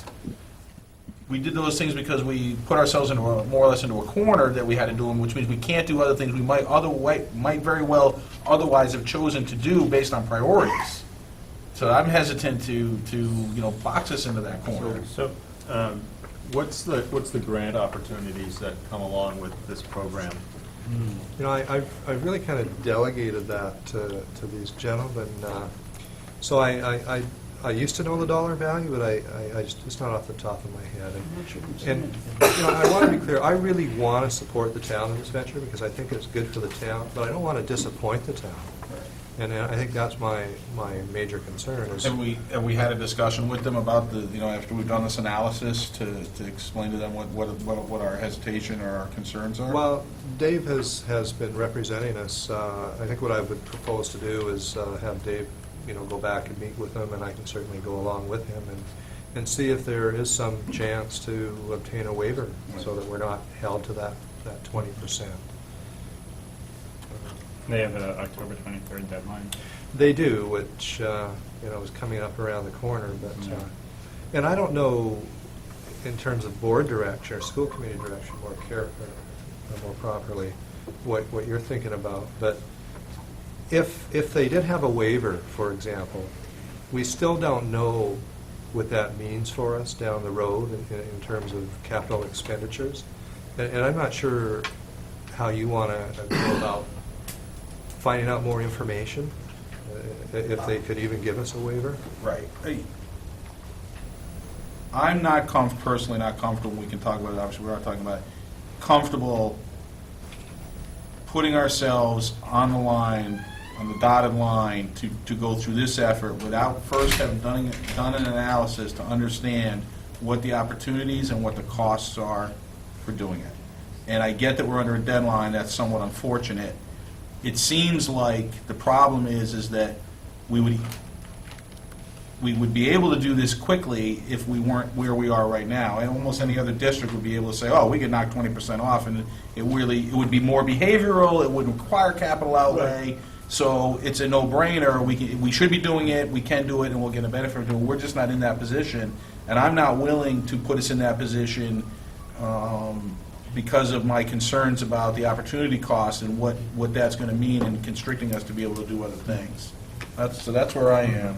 Right now, it seems like we're a little too far ahead of the curve here, which is great as a district that we've been saving the energy for the last number of years. And if you talk about how that compounds itself, it's good that we started so many years ago. What, 6 years ago now?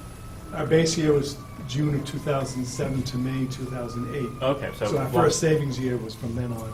So a while ago. It's good that we started there because not only does it have budget savings, but the impact of the environment is greater because we started then, not now. But you're right, it does constrict us. Potentially. And I walked around, they hired E&E and Rise Engineering to do all the audits for the town. And I walked with that team with all the schools for the electricity and the natural gas. And they gave me a lot of ideas that I presented to Steve and Kelly. But again, I also expressed my concern that all of those ideas, I don't think is going to add up to a 20%. I mean, we can certainly do better than what we're doing. Sure. All of our schools are Energy Star certified. We maintain that certification for all 4 buildings. The high school is running at 82%, the middle school is running at 91%, Russell Street's 98%, that's the newest school, so they're doing really well. Shaker Lane is our lowest performing school at 77, but they still qualify. They're the oldest school, and that's... It's the oldest that's building. fine. The envelope itself is old. We are doing things to make improvements. Steve has been putting in, as a unit ventilator project, that he'd be putting new unit ventilators into the building. We actually went from, in 2008, we had a rating of 39 for Russell Street School, for Shaker Lane School, and it's up to 77, so that's huge. So we've done a lot with that. I wish we had more time because you're right. These are, we'd love to keep, we'd love to be carbon neutral. I don't think we ever will be, but we'd love to be, and we'd love to get close to that, but there's a huge opportunity cost to that, the more capital expenditures you make. You were reading some numbers earlier, and we don't have anything in front of us in terms of what the costs to that would be. For how much, what was the total number for how much we would need to save? Well, if we use last year as our base year, so for example, we spent $219,000 in electricity last year. Mm-hmm. So 20% of that would be almost $44,000. So to try to reduce this next year, to reduce it by another $43,000. No, it's 5% per year, not 20%. Oh, It's over 5% over time. per year for 4 years. Mm-hmm. Is what they're looking for. It's not 20% in 1 year. Right, so if you took some of our big projects, so for example... Just to clarify, though, I mean, Okay. Yeah. Right, but to take some of the big projects that we would need to do that, would be like the parking lot lights, that would give us 23%. And then another year down the road, doing the frequency drives, that would be a 15%. So, one of the things they recommended at the very first meeting was a recommission of all of our energy management systems. And for example, at the high school, they were recommending recommissioning that system at a cost of $100,000. And I mentioned to them on a couple occasions that our energy management system at the high school does everything that it needs to do and is working fine at this point. So to include that $100,000 into that process really wasn't necessary. So I had, unfortunately got too many spreadsheets too late to go where I want to go with some of this. I got the spreadsheet from the town on what all of the recommendations that came from that audit there, of which some of them, I guess I question whether they're necessary or not, replacing our EMFs. What's the actual energy savings we're going to get from that, and whether that's a project that we would even concur going forward with on it. And then at the same time, there was a whole bunch of other projects in here that it goes back to what I was talking about during the budget process here is I think we need a 5 or 10-year cap plan showing all of these different projects along with the other ones, and I would tag these as energy projects. And again, I guess that would be back to the discussion with the FinCom and the Board of Selectmen is I don't want to take our education dollars and divert them to these energy projects to meet that goal unless this is a town-wide goal. Right. Of which, here's the energy projects, we need the funding to help meet that goal. And this is the benefit that we're going to get for that, and that's why we would do this instead of doing the educational funding or whatever else it was. But for us to trade it off Right. out of our budget Right. there, I think that puts us in it's hard for me to justify that we would do parking lot if they came and said they need to upgrade, like last year, the life skills lab. It's going to be a clear-cut decision on, education or operating cost here. But I would like to see this list that they have here with our recommendations as to which projects make sense to proceed with, from our perspective there, and then a possible calendarization of those so that we could get a better picture of what the cost impact of doing the energy plan is. And the payback period, I guess, isn't that important to me, but it becomes more of the community decision. Is that where they're going to, put the energy, reinvestment money in it, as well as then make it clear as to which ones should become, if grant money becomes available to cover certain projects, they're already identified for us here. But, I get concerned I don't want to try to fit a subset of this list into our capital request right now, given that there's still I don't have the whole compilation of the unmet projects from our previous year capital plans that are not cycled in for funding yet.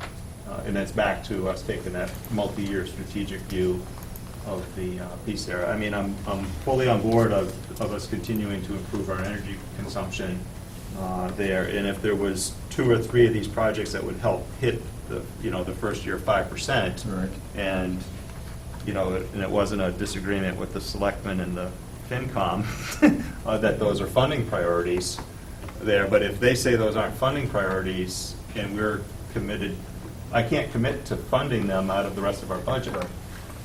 That's where I'm at. Has the PMBC weighed in on this at all? No. So you haven't had any discussion in terms of the recommended energy upgrades at this point in time? Because I think they'll be looking for the individual parties to provide their recommendations. The PMC usually Right. manages the projects once they're Right. approved, Right. rather They're than not gonna, right. I feel suggesting projects. I feel bad that this is coming so late. It was right off my radar, to be quite honest with you. And when I looked at the emails, that date certainly wasn't there. And I don't think, Dave, you had any more information. It would have been helpful for me to have this information 4 weeks ago, because then I could have put a process in place to try to speed things up. but for some reason, I just didn't have that information, which it's unfortunate. Do you know, Chuck, maybe you can help us with this. Do you know if the deadline, the October 23rd deadline, is an annual deadline and it will come up again next year? Or, So our application is an expedited application, to the best of my knowledge. So I think there's another, less expedited deadline? so a less aggressive deadline. I actually just sent an email to Keith to try to get clarification on that. I haven't heard back. You know, I know this is a big priority for you guys, and something that the town has been talking about for a while. Has the selectmen decided a sort of a funding strategy, you know, because for the, like, some of them, I think they're going to be looking for some grants, but other parts of it would require upfront money for some of the projects, right?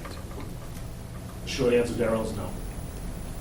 It's going to be project specific, and depending upon if DPW needs to do an LED project within their building, it would be something that would be covered in the capital budget. So the short answer is no, it would be project specific. Well, what I can do is I'll ask that Steve and Dave meet with Keith tomorrow and post some of the questions that we've discussed tonight, and then I'll ask that Steve send us an email tomorrow after that conversation. And we'll have more information as a result of I that. mean, I think you hear our concerns, and clearly we're telling you not to sign the letter tonight, you know, or tomorrow. If you get enough information where you feel like you might be able to give it more consideration, and let the chair know, and we'll figure out how to best to deal with that. Sounds good. Okay. Perfect. All right, everybody else good on that? Yeah, if this is a priority for the town, though, then the town should be behind funding it, too, right? I agree with everything Darrell said about it not coming out of our, but they should generally have an energy section for capital improvements. And I think this is a good idea for the town, and I do think those projects are probably worthwhile doing, because they will have some payback. It's just a matter of when they happen, right? Relative to all the other considerations we have, it's in Well- terms of funding and Well, priorities. those projects have, the advantage of some of those projects is that you actually, you're putting out money up front that you're going to get back later versus money that you're not going to get Well, back. that's true, that's absolutely true, but also cash flow becomes a major concern or consideration, because you could spend all our money and get it all back eventually, but there wouldn't be anybody to give it to because the town would be gone. Yes. You know, I mean, being, Opportunity cost. yeah, you know, I'm being extreme, obviously, that wouldn't be the case, and we would never let it be, but that's where, the balance, that's where you're trying to strike the balance. And then some of the projects, like relamping rooms like this, they usually don't do those until the end of life, because the replacement cost of taking out perfectly good, relatively high efficient light and replacing it with a more efficient light makes the payback greater than the lifespan of the. You just waited for this to end. If I can. Typically, that is true, but many of the manufacturers are offering grants and some sort of funding, whether it's. Close up that gap. So some of the companies do have some stuff, and I've seen it happen in the private sector. So it's going to take some homework on the town side to look into those and try to identify where those opportunities are. But I wouldn't necessarily say that because a building is newer that there's no opportunity for us. So I'm not saying is some of the projects, though, relamping is typically one that, unless they're like the halogens that are putting out like 500 watts of heat there, where it's immediate type of thing there versus the delta from high efficiency fluorescence to high efficiency LED is between, a watt or two. You know how I get when you two talk like that? I'd like you to do it somewhere else. Well, no, because one of the recommendations is to relamp the schools. No, I hear you. If I may, Dave, I'm not sure if you still have my contact information from my previous employment, but if you can reach out to Kelly, maybe we can get involved and find opportunities. I can help out on the town side and represent. Yeah, I think we all agree that if we can make it a legitimate effort and the planning is there, and then we're all going to support, in theory, going forward. It's just the devil's in the details, and we need more details, and it sounds like we are, and it isn't as much of a obvious, green light just because of where we are as a town, and we just need to be able to navigate, figure that out. So I think you guys know what you want to do, and we'll go ahead and do that. Can I ask one more question? Mhm. So you outlined 2 projects that look like they got us the first 2 years basically through. If we did like the street, what? Yeah, we have I mean, projects that the would parking take us the lot rest of lights, the I way? mean, we've got estimates on it. I mean, it's coming up with the, Steve, I'm not talking the cost, I'm just talking you needed 20%, and the parking lot lights would get you like 5%. and the parking lot lights would give us 23%. Of the 20%. Of the 20%, so that's 20%. 5%. Yeah. That's effectively your 5%, and then you needed, the next project was 5%, roughly. Do we have another idea what the projects would be that would get us the rest of the way there? Or we're, There is a list within the study that has some recommended projects with what the potential savings is and some of those percentages. One of them is improving our load and demand at the high school. The electricity coming into the school is not coming in efficiently, it's coming in directly from the poles into the building. So a recommendation for capacitors, as the electricity comes into the school, and using those capacitors to distribute the electricity.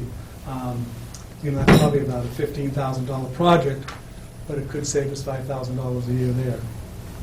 okay. And we've been funding some small projects. Steve put a great package together this summer where we funded replacing the freezer evaporator controllers and all the walk-in freezers at the schools. And it was a $5,000 project, and that's going to generate a $2,400 savings a year. So, and if you want to look at that, we've done that project, and that would be like 5.5% of the 43,000. Okay, so to summarize, we think if we go through the audit, we could find the 20%, we just don't know that it's not cost prohibitive. Right. Okay. I mean, one of the things they were recommended is LED lights in all the classrooms. So, I mean, if we did that in all, that would be a huge hunk of change. But, I mean, that would really significantly lower our electricity usage. Okay, thank you. That was really helpful, Dave, because, at the start of our conversation, we weren't sure, but as you continue to explain it,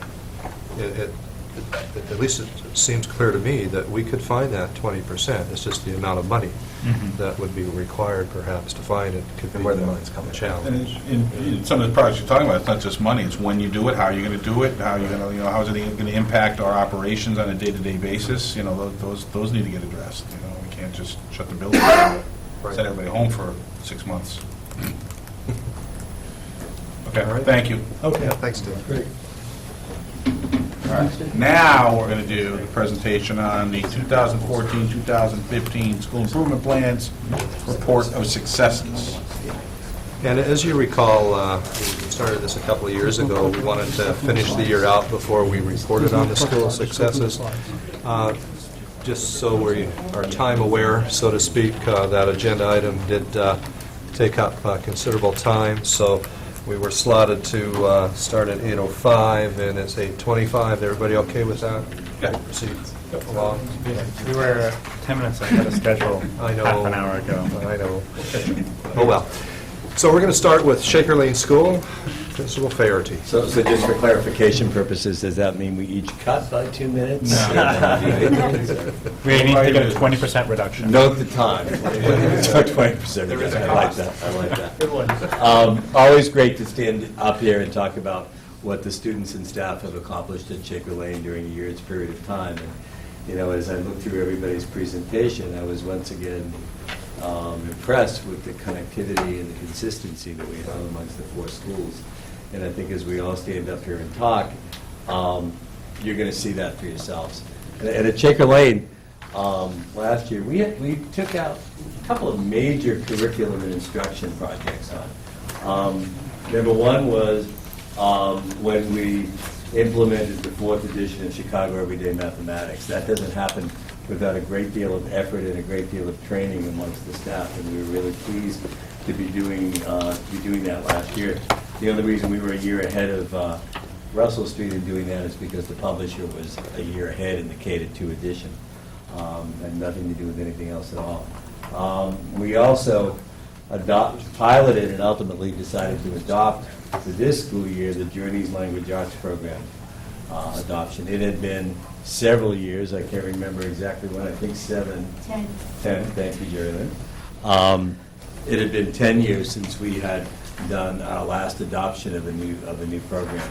And the program that we chose, Journeys, was adopted with great zeal and enthusiasm by all the staff who piloted it. And we were very, very pleased with the results that we saw at the end of the school year in those classrooms that had piloted that program. It's a pretty comprehensive program. And if you were looking at the school improvement plan, it would refer back to both reading, writing, and spelling that's in there. So that was those two were very, very big undertakings, along with implementing the MAP and NWEA assessments in grade 2. Those proved to be a very good complement to the assessments that we already have been using at Shaker Lane for several years, and gave us some good information on student progress over time and how students were doing over a couple of different benchmarking periods, which kind of flows right into our data review meetings that we've been having every year. And I want to explain a little about those. Those aren't just data review meetings looking at students and how students are doing. Those are meetings where we decide whether or not the interventions we're working with kids are working. And we do those 5 times during the school year. Initially in the early fall, we do a review meeting again in late November. We do another one in February. We do another one in April at the end of the year to make sure that our students are responding to the interventions we've been giving them in math and reading during the course of the year. So that's a pretty sophisticated, if you will, system that we've been using now for several years at Shaker Lane. If you remember, when I presented the new improvement plan last year, we also talked about re-looking at the assessments we're doing to make sure that those are still the best assessments to be using the students during the process of doing that right now. We continued our math lab block, which was something that we had started last year for a couple of reasons. We had done that so we could increase the amount of time that students were participating in mathematics every year. We felt that that was something that we really needed to do, plus also to provide staff with additional common planning time. Common planning time is really the way we can get grade levels to work together to ensure that we have consistency in curriculum and consistency in student improvement as well. We also began mapping of our preschool curriculum. It's our last big set of curriculum to be mapped and added on to Atlas. And something that we all did together, along with Dr. Jamie and Dr. Detweiler, the 4 principals, was a collaborative review and revision of our district curriculum accommodation plan, which we're beginning to unveil right now in our schools. Moving on to professional development, and you can't have curriculum instruction and assessment without having professional development as well. As everybody knows, we had our first district professional development day last year with growth, where the main topic for everybody was growth mindset, and that was very well received by all of the staff. We also, to go along with our adoption of Chicago Everyday Math, had to do some training in both technology and in content to make sure that we were implementing that in the right manner. We also did some professional development in MAP and NWEA, our new assessment. Again, referring back to what I talked about before. Some training on district-determined measures was necessary as well to make sure that staff were consistently implementing the new requirement by the Department of Education on that issue. And then also spent a considerable amount of time on what we call our school-level professional development the second half of the year. And there were a variety of topics, only a few of which are listed up there. We had a study group on the Daily 5, which is a I would call it a schemata, if you will, for helping students to be more independent in the areas of reading and writing. It's certainly not a curriculum, it's more of a way to present and encourage independence amongst kids, and also making sure that everybody's working on their own level. We get ongoing professional development in technology in many, many areas, on integrating the ISTE standards, apps for presentation, using Google Drive, project-based technology, integration for the classroom, iPad projects using creativity apps. And then we also did some sessions on sheltered English immersion. We've had an influx of students that are English as second language students, ELL students, into Shaker Lane in particular during the past 18 months. And there's also a requirement by DESE that in order to maintain our certifications, we maintain currency in that area as well. You can go to the next slide, Steve. I still have 5 more minutes. Community communication. I've seen a lot of changes the past 2 years in particular in the way staff are using technology to communicate what they're doing in their classrooms and in the school on a regular basis. There's certainly an increased use of Twitter. Every staff member, every teacher, classroom teacher in the building now has a blog that they use to communicate both the curriculum and classroom activities on a regular basis. Those have really received really good feedback from parents because they can do it. They can look at the blogs anywhere at any time, and they don't have to wait for that bi-weekly or monthly newsletter to come out to find out what's going to happen or what has happened in your child's classroom. Increased use of Twitter, although I have to admit, I have not been tweeting as much so far this year as I really, really need to be, but I promise I will get back into that at the level that I was last year. So we continue our community events, our math fair, Winterfest, art show, book fair. Continue to get lots of people in for those events. We just had our annual book fair about 3 weeks ago, and there were lots of people there. We have a really strong volunteer base. Still average about 250 to 300 volunteers per year, different people coming in and working in the classrooms, working out at recess, coming in at lunchtime. We'd be lost without our volunteer base. And then last year, we also conducted our every other year parent survey, where we used that to try to get an idea as to where we should be going with our SLPs every other year, and what people are feeling about what we're doing as well. Climate and culture.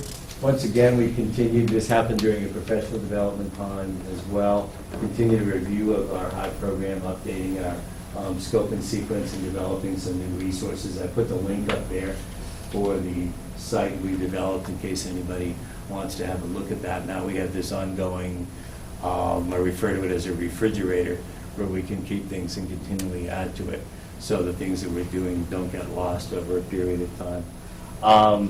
Added another piece of playground equipment to our playground out and back, and also planned for the renovation of our rear playground area, which I am really excited, was completed during a couple of weekends this fall with minimal interruption, along with the parking lot.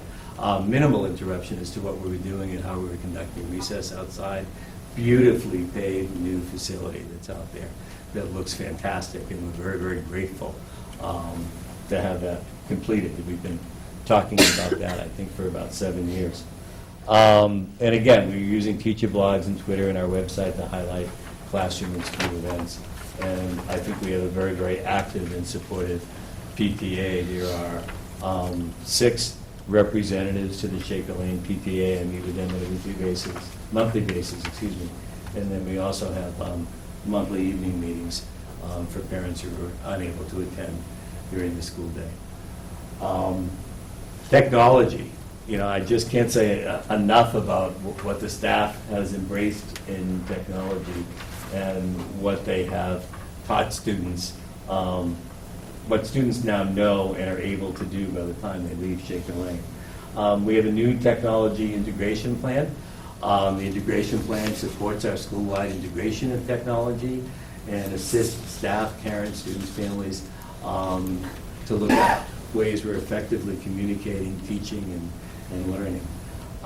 We looked at how we're integrating the ISTE standards, the International Society for Technology and Education, and the Mass Technology standards into our curriculum and our teaching practices.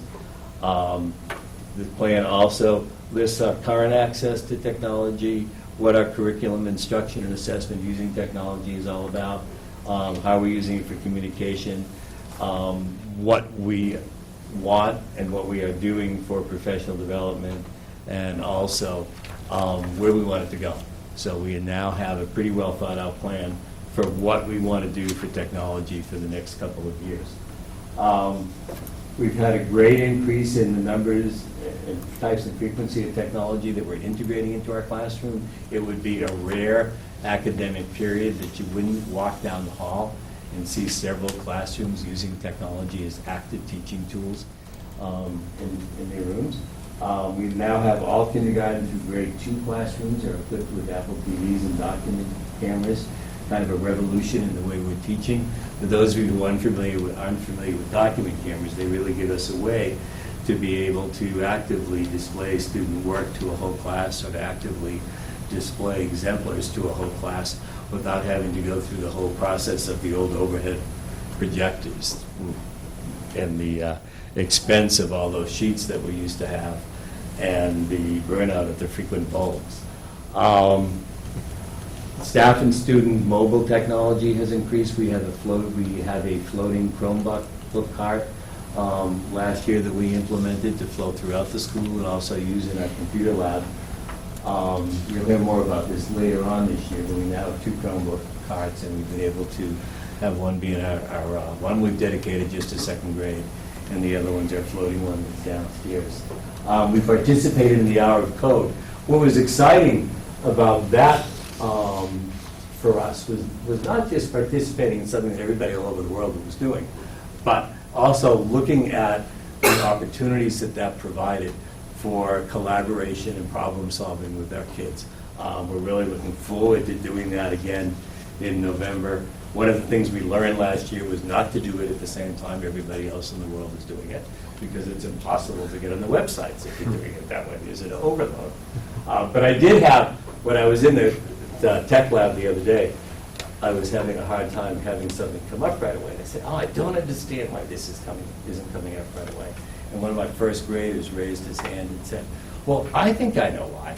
There's probably lots of people using the iPad and using the Chromebooks right now. So the internet just can't handle it all at the same time. So I thought that was really interesting for what our kids are taking out of all this.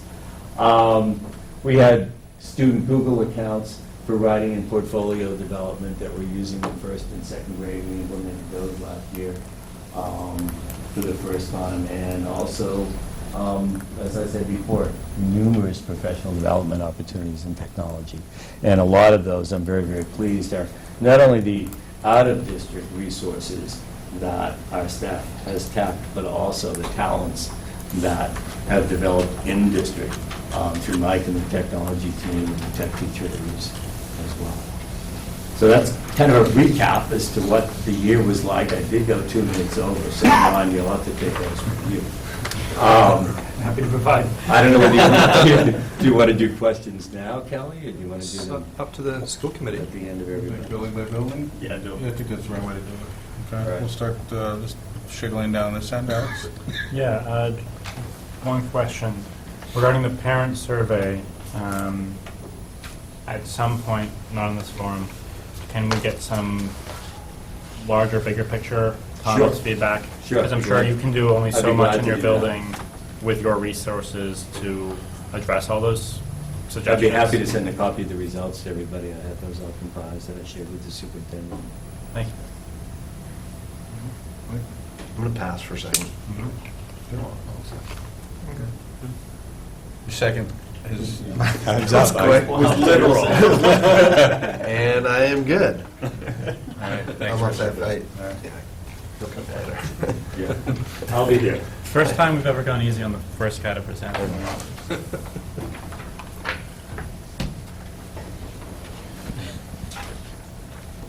Good evening. Thanks for having me back. It's always nice to talk about the work being done at Russell Street School. We have a tremendous group of teachers, a tremendous group of students, and a tremendous group of families, and so it's my honor to be here to talk about the work being done there. Make sure we're up there on the right slide. As we talk about curriculum instruction and assessment, it's interesting, as Rich said, it's nice to see the commonality that weaves through the things that we've done as we do this project each year, and you'll certainly see some overlap. As you look at this slide, you can see that we've had some programmatic implementations at Russell Street. Much like Shaker Lane, we've implemented, adopted and implemented the New Journeys ELA program.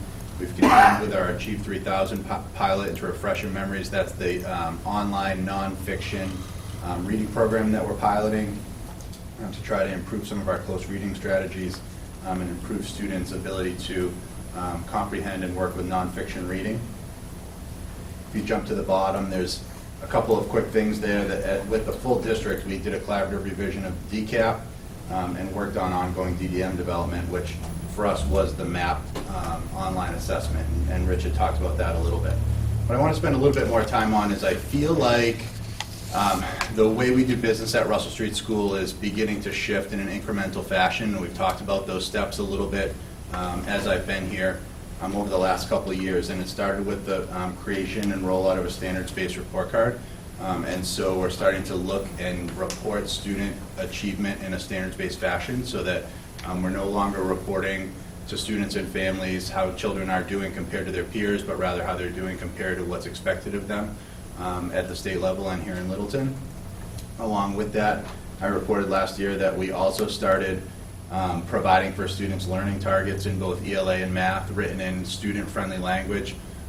Whether in some classes those are I can statements, I can do this by the end of the period, or the student will be able to type language, and starting to shift the ownership of learning to the child, to try to get children to understand that in this class, here's what you should be able to do at the end. We're going to provide multiple ways for you to access that, and then we're going to do formative assessment at the end of this class to see if you have access to that material, and if not, what are we going to do to make sure that you can do what we think you should be able to do. Having said that, in different places in the building, there's some things that have happened organically. Mr. DeLaire, our math and science specialist, is here. Today had a meeting earlier this evening, but he worked with our grade 5 classroom teachers last year, and they had a mathematics pilot where they changed the way they taught mathematics into more of a workshop model, and they incorporated, took basically this learning target idea, which is really, when you think about this, and I've been saying this to teachers, the idea of posting learning targets is really just the tip of an iceberg sticking out of the ocean. We really want to take that down deeper and make sure that people are internalizing it, that students are internalizing it. And that's what they really did in math, and they put a new model in place, they taught differently, they assessed differently, they retaught differently. And so I'll talk more about that when we do our MCAS presentation, because we did get some nice results from that. Again, they're one piece of data in a vacuum, but I think that we see some positive results that we'll attempt to replicate this year again in grade 5 as well as in grade 4. But you're seeing incremental shift in trying to change the way we do business to help students take ownership, to understand what's expected of them, and really be looking at everything from a standards-based focal point when it comes to student achievement, while very much so keeping an even balance with social-emotional learning, which I've talked about a lot, and I think folks know how passionate I am about that. So our responsive classroom and those types of things are in place to ensure that we don't push the pendulum of achievement so hard that we're not keeping a focus on citizenship. So that's really, if you think about, if you ask me what the big rocks were in curriculum instruction and assessment, it's the shift to, sort of focusing on standards-based education and student ownership of that education.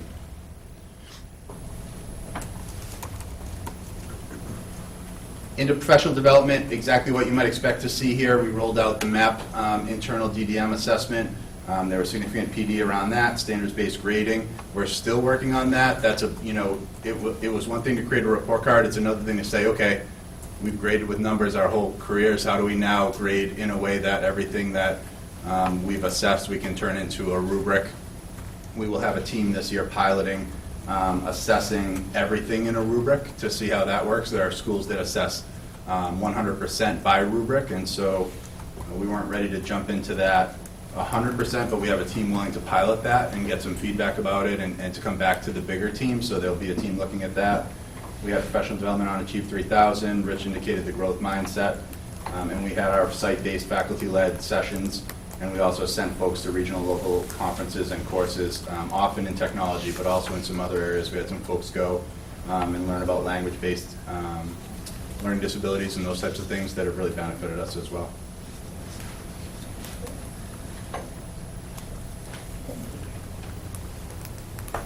All set, Steve, we're on community communication. Yep. As we think about community communication, a few of these things I've talked about regularly. We continue to increase our social media and app use. Teachers are tweeting. One of our new teachers at Russell Street this year has an Instagram account for her classroom. Many teachers are starting to use the Remind app that Dr. Branco has talked about regularly to be able to text parents and students reminders. People have really enjoyed that. I think we're all at a point now where we understand we're trying to communicate in multiple ways electronically, knowing that not everybody uses the same type of multimedia communication. So how can we use multiple forms of communication methods, including some that are traditional, to make sure that we hit all of our families in an effective way? We continue to have our spirit events. As did the other schools, we did a family outreach survey at the end of the year. And one of the things I really wanted to highlight, and I've talked about a lot and we're really proud of at Russell Street, is this will now be our 4th year of ensuring every grade level at Russell Street School has a social action project. We feel like it ties in well to the community service that students begin to do at the middle school and the high school. A few examples that have taken place: grade 3 regularly works with the senior center to decorate around the holiday times for the seniors here in town. We've had a grade level previously create goodie bags for children who are hospitalized and deliver them to the hospital. And then last year, grade 4, as I talked about here, did Relay Recess, tying into the Relay for Life work that Littleton and some of our middle school and high school students coordinated here. I think as we talk as a staff and as we talk with students, it's really important to us that we remember that we're creating citizens, and that we remember that we help students understand who they are as a member of our community at Russell Street, and who they are as a member of their families, and as a community member in Littleton is really important, and how can they impact others. And sometimes we'll do, bigger fundraisers, Jump for Heart or one of those things, but it's often nice to do some of these projects that can touch somebody closer and try to do something local in our community. And so that's a big conversation that we have, trying to think about the things that we can do with these social action projects. Climate and culture. Responsive classroom, I'm going to jump around a little bit. Responsive classroom I've talked about. We're very, very proud of that. That continues to be a major initiative at Russell Street School. We've continued to have our new teachers take the full week course, so that every teacher, after they've been there a year, is fully responsive classroom trained, and we've continued to have teachers take a second full week of responsive classroom training. I think that we've seen a significant qualitative shift in how we're handling classroom management issues, what classroom climate is like, starting every day with a morning meeting in every single classroom, having students be a part of how their climate and classroom culture is set up, what the rules are like, what their timeout spot looks like and feels like, has changed the culture of Russell Street School in that way. Our school-wide meeting, if you haven't had a chance to visit it, is very, very special. It's completely student-run, student-organized. There are advisors. It celebrates student performances. It really is a student-focused event. Our teachers are tweeting to highlight student and teacher efforts and professional development. Much like Mr. Faraday indicated, we had a playground upgrade. And this year, we added a grade 5 capstone trip to Cedardale, which was extremely well received. So they went up to Groveland to do a one-day trip with many parent volunteers to a great spot. If you haven't been up to Cedardale, there's a pool. They have their own lifeguards there, a pool, and different opportunities for kids to play mini golf and do different things. There's like a mini Fenway Park, wiffle ball field and stuff, and the kids had a great day there. Although it did rain a little bit that day, they still had a great day. So some of those new things that we're putting in place, I think, are going to be things that students remember for a long time and look forward to at Russell Street. As we bump up into technology, much like the other schools, we have a new RSS tech plan, as well as a document that's indicating how our grade level projects tie into the ISTE standards and align with the ISTE standards. I mentioned at the end of last year how many staff members are getting into Google Hangouts or Skype author visits or student movie trailers at different times to really highlight how they can use technology to enhance the educational experience rather than replace it or have it just be sort of a flash in the pan. We're using technology as an assessment tool, both with the map and with some of our new programs have online technology opportunities. We're using some free online resources, Khan and 10 Marks. But a couple things I really want to mention that I think are really important. We've talked about in the last several years, we've rolled out mobile technology to teachers in a phased plan, so it went one school at a time. And I can't say enough the impact that teachers having mobile technology has had on the way that we do business. So the fact that we can have a meeting and teachers show up with computers in hand and we can talk about students and pull data up and project it on the TV and go, okay, well, here's what the data's looked like for the last 3 years. What are we going to do for this student? And one person's pulling this up and one person's pulling that up, and how productive we can be rather than, people feeling like they don't have access to those types of things or they're tethered to their desk. Or duplicated at central office and shipped out there. Yeah, I mean, that's another point, to Dr. Jamian's point, at our grade level data meetings even, it used to be we printed all these documents and handed them out. People just pull that stuff up on their computer now and can, analyze the data at the data meetings. I mean, there's lots of regular day-to-day things that I think are powerful, but the difference we can make as we talk about students and programming for students when teachers can come prepared, much like most professionals can do out in the world with mobile technology, has really, really made a difference in the way we do business. And so I want to say thank you to the folks that supported that. I know our teachers feel extremely empowered and extremely more prepared to do their job. And many of them, as you know, work at night and at home, and the ability to bring their computer home and do that work and be prepared to project the next day has been a huge, huge difference. So there's a clear result in that work, and so I really appreciate that. And the last thing I'll mention, it is just sort of a teaser a little bit, but there's a tech staff realignment that took place at the end of last year, and what that's done is been a huge benefit to Russell Street School with the support of Mr. Faraday and the Shaker Lane staff and Mr. McEachern. We've picked up part of Julie Lord's time as an instructional technologist at Russell Street, and that's already made a huge difference for our teachers to have an instructional technologist in the building and the things that they can do because they were raring to go and we're working really hard. So to have somebody who can help support them in the work that they're doing in the classroom with students. We talk all the time. I think I've told this story here before, but I saw Heidi Hayes Jacobs speak at a conference 5, 6, 7 years ago, and she said, hey, listen, here's the deal. When we went from quill pens to number 2 pencils, nobody said, let's go to the number 2 pencil lab and write for a little while and say, okay, put it down, we're going back to the classroom to get your quill pens back, right? They said, no, here's a pencil, do your work with it. But for a long time, we had computer labs, and we took kids to computer labs, and we said, okay, use the computer, and now we're going back to the classroom. It's not how it is anymore. We have nice mobile technology and instructional technologists who goes, here's how you can take those Chromebooks and use them in your science lesson or use them in this lesson. It's not just you're teaching Microsoft Word or you're teaching Google Docs.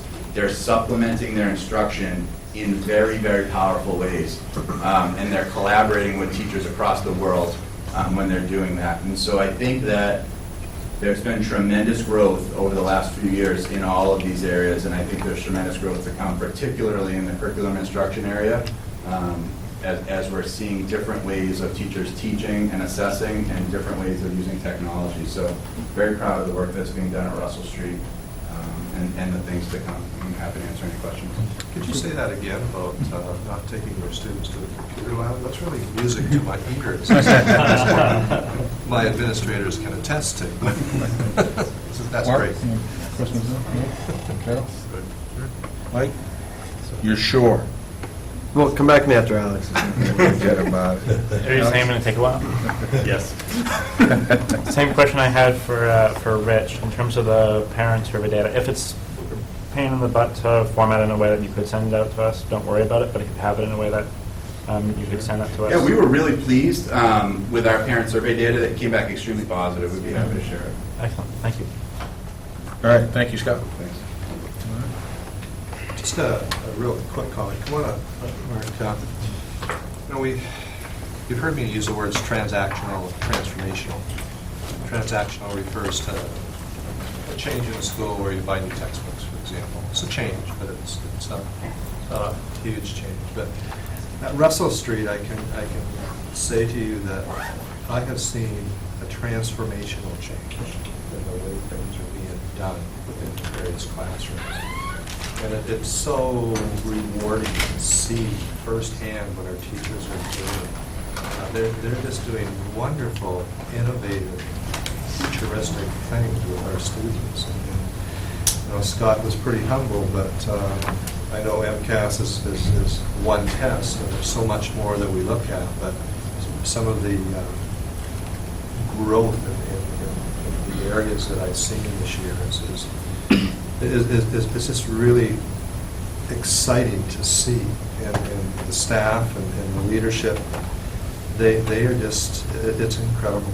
You walk in that school, you have nothing but pride. You walk out with a smile. So thank you very much. Thank you. That means a lot. All right. Dr. Branco. So I didn't know you were going to tell like a big heartwarming story about follow that. So I do think it's interesting as you look through these slides, and I know you guys got them ahead of time. So we put the PowerPoint together asynchronously. We didn't sit in the room and bang this out and say what are we going to have. And as I looked at my colleagues' slides, it was fascinating to see the similarities across some of these areas. And so while it might look repetitive to the general public going from one school to the other, see the exact same thing, pilot NWEA, or put in a science program in place, or meet the needs of all learners, that speaks to the cohesiveness of the district and the fact that we have to do things systemically to really impact our community well.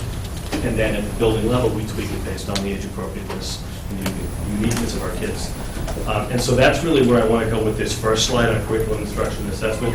You hear a lot right now about personalized learning, making plans for children to meet them at their instructional level and at their readiness level. And so a lot of the work we do at the middle school has been focused on doing that work. So when we talk about using the MAP assessments as a benchmark and as progress monitoring tools, the intent there is for teachers to be able to take that data thoughtfully and inform their instruction based on Johnny's results and Susie's results and have a legitimate impact on the methodology used instructionally and the materials used instructionally to help that child advance in certain curricular areas. Also, we added Edgenuity as another partnership. So we've had VHS in the district for a long time. Last year, we partnered with Edgenuity, which is also a web-based instructional program. The difference is it's a student-paced program. So while there are certified Massachusetts teachers on the back end, the timelines are not established by that teacher.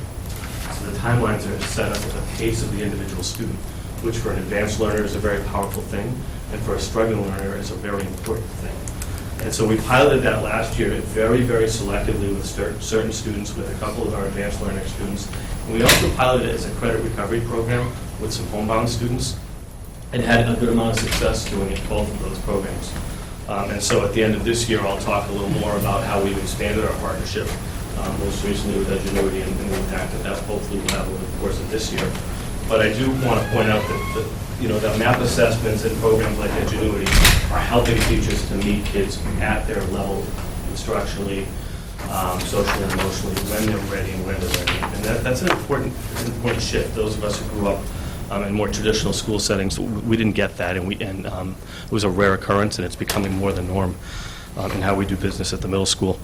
Very happy that we had the addition of the full-time interventionist last year, running our academic support center. That was done through a shift in personnel, if you recall, last year.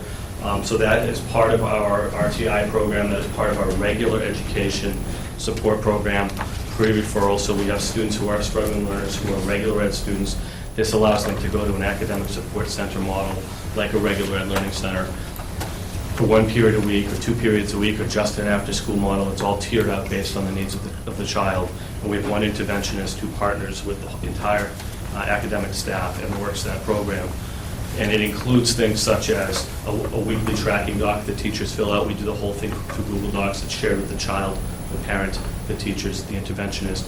Kids track their own progress, set goals in the academic support center with the interventionist, and it has really help students who were struggling, gap fill, or just give them the support that they don't have in a particular place in life right now. So it could be homework support, it could be study skills, it could be organization, it could be academic gap filling, depending on what subject they're struggling with. And so children are referred through a process for that program, and it has really paid dividends. And this year that we're in currently is the first year that we've been able to proactively place kids in that. So it used to be that we waited till the second trimester or halfway to the first trimester. And this year, because we have a full-time person and because we're doing business better and better, we've been able to place children in that program right out of the gate starting in September. You're aware that we completed our first pilot program in science, and I had come to you at the end of the school year and said if we wanted to do our due diligence and respectfully requested that we move on to another product. Preliminary reports are very sound. The Discovery Education program is a fantastic program. That's the one we're currently piloting this year. So my hope is that I'll come back to you at the end of the school year with some recommendations for the science program. But they're doing great work there. The ELA department was very busy last year drafting updated course syllabi, creating a firm core novel structure, which we had not really had intact on paper or in practice, and so that has happened during the course of last year. We redesigned our summer reading list and our summer expectations with lots of conversations about the validity of summer work and homework in general. A lot of middle school has been a focus, but really how much is too much and how much work should you or shouldn't you require in the summer, and the difference between regression and supporting children over that off time, and honestly the importance of needing a break too. And so we did pare down our reading expectations, but we put them out there because we felt it was important, and we were really proud of doing that work. And then finally, ELA began to review the collections anthology, and this current year we have started our pilot on that. We also did curriculum updates in math, general music, and in our computer science programs. I won't stay on the professional development too much. I think you heard a lot of that in other presentations, as well as from Dr. Jamin in a very thorough presentation recently. So you see the list of things that we've done: science curriculum, ELA curriculum. The DCAP is very important work. It's the first time that I've been in a district that did it from the ground up. I thought that was very meaningful. So if you're not aware, every school had done that work in brainstorming sessions at the faculty level and really had created buy-in, so that each school basically almost came out with a contract, and here are agreed upon practices that we are now saying will exist in the DCAP. And I think that it was very powerful for the faculty to go through that process and to do a self-assessment of what we currently do for kids and why we do it. The site-based PD was very powerful at the middle school. Again, this is where a lot of the work in ELA, science, math, general music, and technology took place. Some departments did deep work on their DDMs. We continue to work with our flipped classroom and blended learning models at the middle school, and to find out where that fine balance is. You can have too much of a good thing, as we know, and there is a balance between how much of a blended model and a flipped model you should and shouldn't use. And you have to make sure when you're doing that work with children that there is an impact, and that it doesn't just become one modality and one delivery style. Otherwise, you're just set no differently than just using one textbook or one other method. So we talked a lot about how much we're doing that work and how impactful it is. Google Classroom and Forms has taken off at the middle school. We presented last year to you on the YRBS review, and we've started to implement some of the changes from that work as well. And we did a lot of PD around Aspen groups and pages, and implementing our Chromebooks and our mobile technology more effectively and efficiently at the middle school. And as always, thank you to the structure that we have in place so that teachers can go out and do conferences and seminars, webinars, and graduate coursework. That's been very, very important to their professional growth.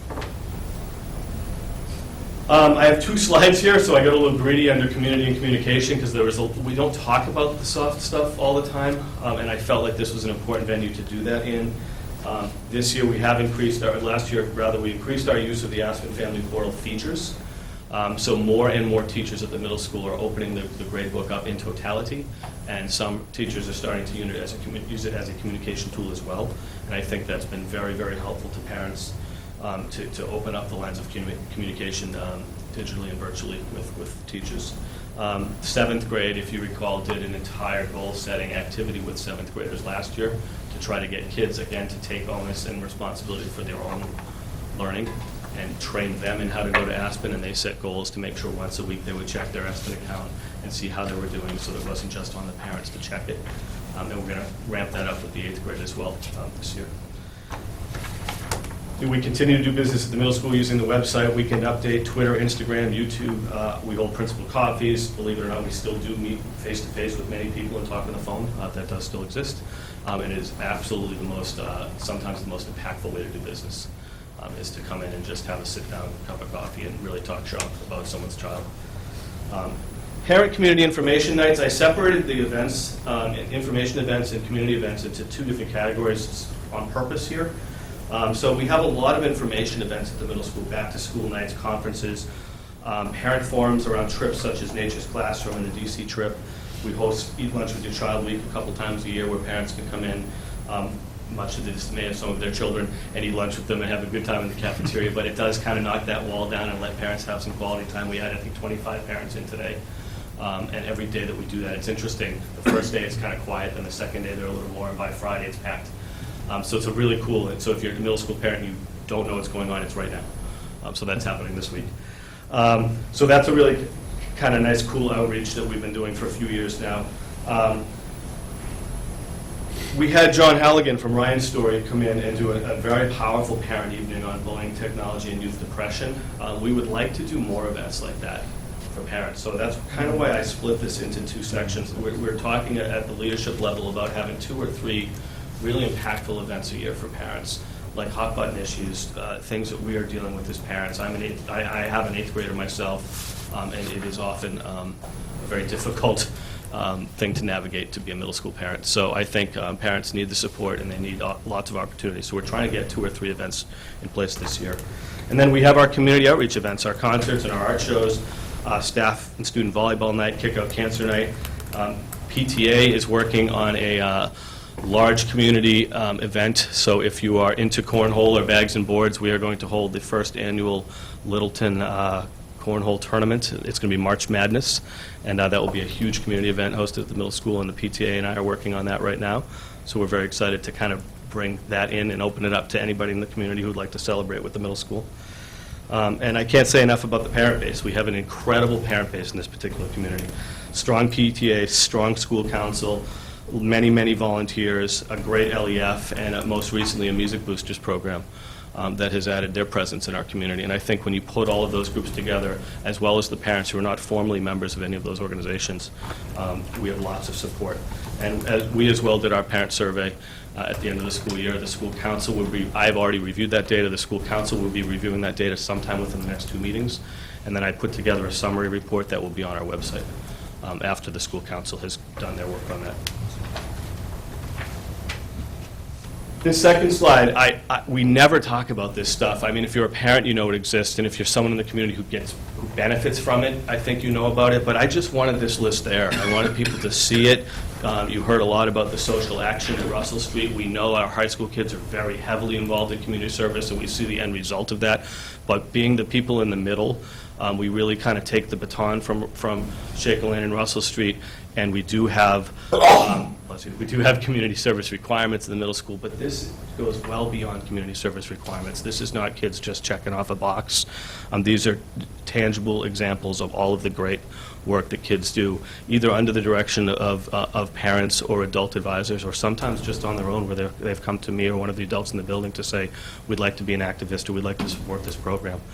And it is endless. If you come into the middle school anytime from the holidays on, there's just always something going on, to the point where we're looking for volunteers to help us build receptacles and a nicer way to present all of the community support that we do in the lobby, so it makes it even easier for community members to come in and give and support our initiatives.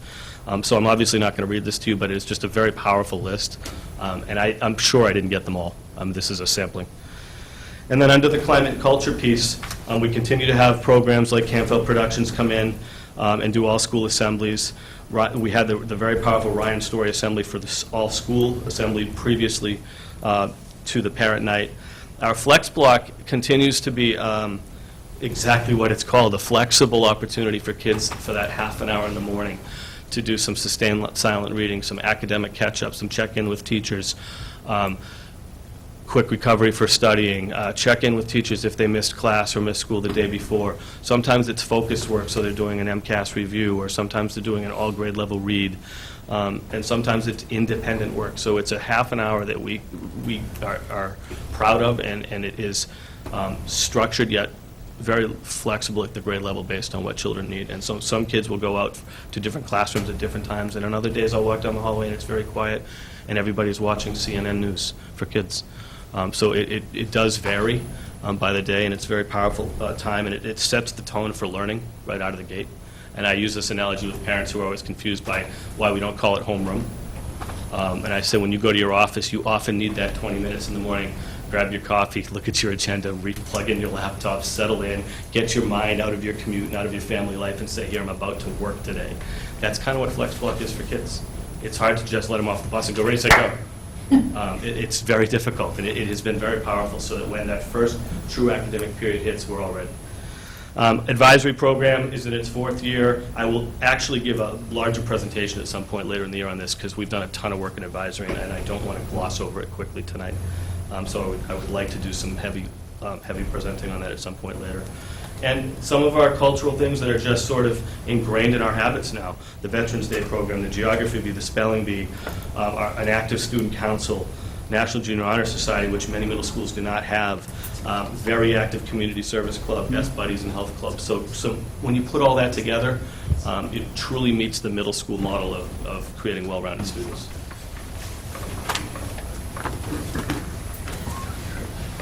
And when I get to technology, there's not a lot I can say that hasn't been said by my colleagues about what's happening with technology in the district.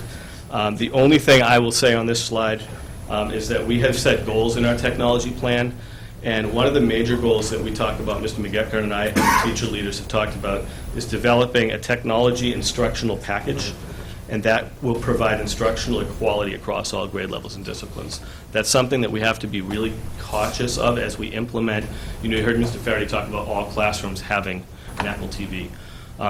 It's difficult when you don't have instructional equity from class to class to class. So we're talking about getting to a place where the instructional package is a MacBook Air, a mounted projector, an iPad, and a document camera in every classroom. And every teacher gets that technological instructional core, so that when Johnny goes from class to classroom, there's not a have and a have-not within the building. And I think if you don't thoughtfully implement technology, the tools, you could get in your own way if that happens. So that's a huge focus for us this year. That's it. Questions? Can you guess my question? It's on the website as soon as the school council covers it. Thank you. Yep. The student council? Yeah. The active Yeah. involved student council? Yeah. Do we have, is that still? So Mrs. Sherman retired after a few years in the district, and so yeah, a couple. So Ms. Fennebecker and Mrs. Chircana are co-leading our student council this year, and they are adopting the national student council model, which we actually were affiliated with but didn't fully implement. So this will be our first year doing that with student reps appointed from each grade level. They had to do an application, talk about their leadership skills, and then they're going to have 2 or 3 focal areas that they will be working on to move the school in a direction, and they will have a representative team that meets with me and an advisory council once a month as well. Cool. So yeah, and so I will invite you guys to come check that out. Definitely. It's going to be a big shift from the student council that has existed to more of a student activist and a political voice. And there's good participation? Yes, I mean, I'll be able to tell you more in a month or so, but it sounds like there's going to be, yeah. You know what I always thought was ironic is, I don't know if it's still the case, but when I was in 7th and 8th grade, it was actually better participation and more competitive, not competitive is not the right word, but more, well, we actually had a competitive election, which just shows that there's more interest in middle school than there was in high school.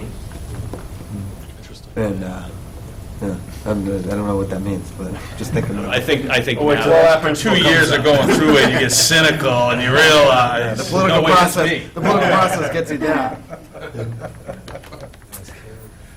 They all get jaded after middle school. It's not good. Thank God I didn't start. No, what happens is they think it's a free way to get out of class a little bit, and then they realize they actually got to do some stuff, and they're like, wait a minute. It was a free pass to get out of class a couple times. Daryl?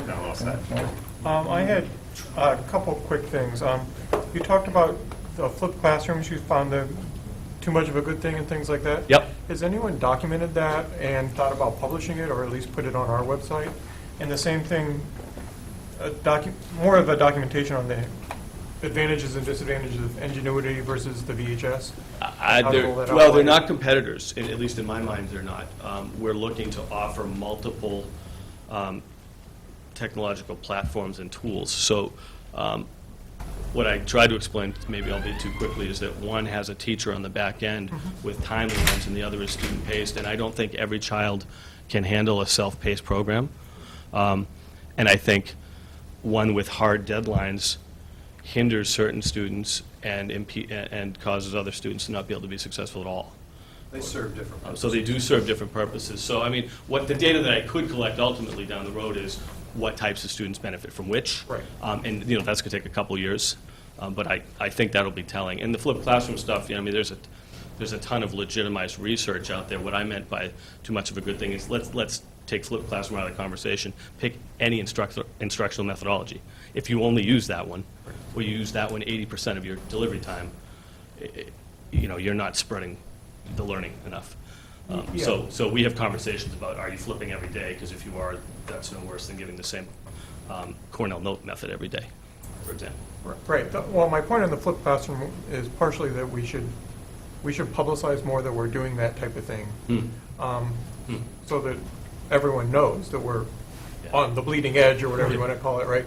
But also that we can say, you know, here's our experience with it, and here's what we found, you know, why it's not an everyday thing, right? And so the people that read, just read on the web, won't get one opinion, but now we have experience with it, and then we can say, and this is our findings. How right? we're implementing it and why. Hey, Mark brings up a good point. I mean, we've talked about flipped classroom, and we know in general that it's a strategy and a tool that we use here in Littleton.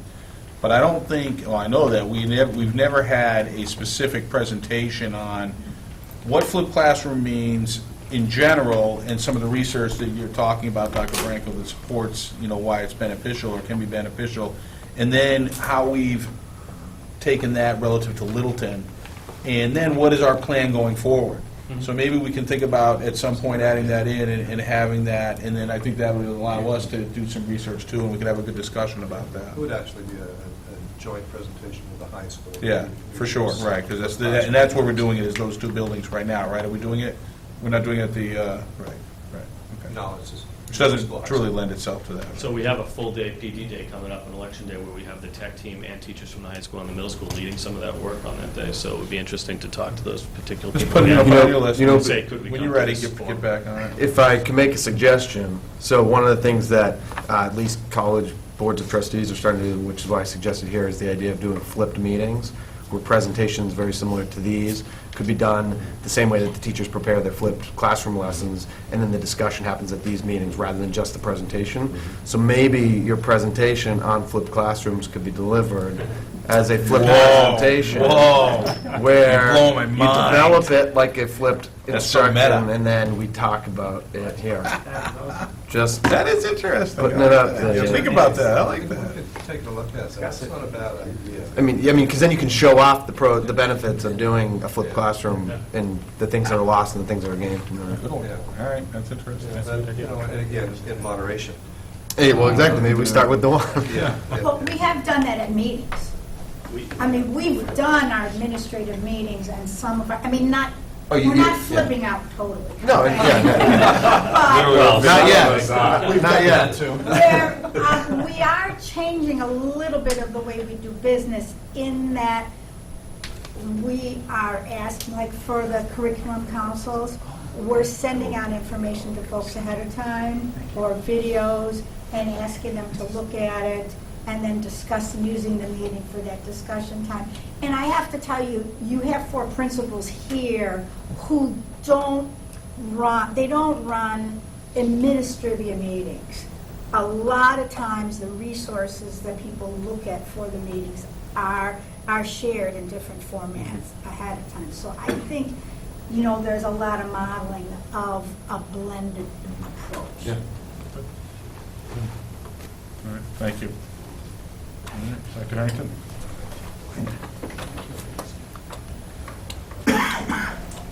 These days, we're going to have you go first. Yeah, I was just thinking about that. Sometimes. That's true, we do it first. Thank you very much. One of the things that you'll recognize tonight is the thread that runs so true, I mean, the district thread, that's every one of us has commented on. And so I will avoid lots of repetition. And I was noticing as I was listening to the presentations that, I didn't put that on my slide, but we do that too. And you may find yourself at some point having that moment. There's certainly a lot of things, though, that are happening in all the schools that are very consistent, and that's quite deliberate. And I think that's a sign of the connection of the school improvement plans to the district strategic plan and all the collaboration that happens actively among the among administrators as well as the faculty. So we'll start with curriculum instruction. I don't have to go into too much depth here because we talked a lot about course offerings just recently. So you heard a lot about this already. But I will pick up on the flipped classroom just briefly, just to say that I had a good conversation with the two of our main biology teachers at the high school about MCAS results. This was their first year, really, of doing the flip in a really serious way. And the results were quite positive, and you'll be hearing more about that in the November presentation. I'm curious to see the linkage. They're curious, too, to see, as they track it, whether that was a significant factor or the factor in why we had so many advanced learners in biology this year. It's 70% of our students scored advanced in biology. And we'll tease that out a little bit more when you look at the state results. I just want to comment to the school committee tonight because you will see that that's not reflected in the state reporting because the state results is science, technology, and engineering. That's based on the grade 10 scores. I'm talking about grade 9 biology. So just so you know, when you see that report, or you say, why did he say 70%? And it wasn't that with science, technology, and engineering. It's because it's a whole different cohort. But I just wanted to make a mention of that. So we have had quite a bit of success with the flipped classroom, but we also have received feedback, too, about the downside, too, from parents as well as students and even the instructors themselves. There's something sometimes lost there. We adopted a new Algebra 2 and AP European History textbook series, and that was commented upon in the last school committee meeting. So and all these other ones were too. The Exploring Computer Science courses, the addition of the computer science principles, and the revision to different curriculum in different courses. So, and I think one of the administrators I think it was Dr. Branco, talked about the VCAP and the intense work that's gone on at the building level related to that. It's still underway, actually. They're still wrapping that up with some final revisions. And they've been meeting with Dr. Jamie, and I think at this point in time they've had 2 meetings this year. So lots of intensive work with the district curriculum accommodation plan with tons and tons of faculty input. We did develop school-wide rubrics for our social and civic learning expectations. And they are respect and understand diversity and different perspectives, become active participants in their school community, understand the rights and responsibilities of citizenship, and make positive contributions through community service and civic participation. I think it was both Alex and Mike tonight made me think a little bit about what we do with community service and civic participation, and tonight when we talked about the CPR program. And I have something I want to talk to you about before you leave tonight, an idea that might address some of the concerns related to the requirement if we put it under that umbrella. I think we could effectively do that and absorb it within the 50-hour requirement. So I'll talk a little bit more about that to you. But you gave me, both of you inspired me with that idea, so I'll talk to you more about that. We'll only take credit if it's a good idea. I will give you all the credit in the world. Probably. I don't need it. But we also went on to, just going back to the presentation here, we revised curriculum. Lots of courses. Teachers are hard at work with revising curriculum updates. There's probably plenty I left out here. They're always working on their curriculum, but these were significant areas of focus last year. The EL is actually 9th grade ELA, English Language Arts. It's a little typo. Recent courses, we talked about this in some depth at the last presentation with AP Stats, AP French, AP Psych, AP Art History returning. That's this year, but lots of new courses at the high school. And a credit to the faculty for that. We adopted, as you know, the alternative credit option, and we partnered with UMass Lowell. I think we talked about this. And we partnered with LCTV and the creation of a new TV production class that started this year. We're going to go on to professional development. A lot of what I would say about professional development has already been said because it really is a district-wide vision for professional development. Areas of focus were program development, curriculum development, and revision, technology training, and we really focused on the state-mandated district-determined measures, both the creation and revision of that. And of course, we always look at ways the teachers are always analyzing data of different types, particularly the standardized assessments like MCAS and AP scores.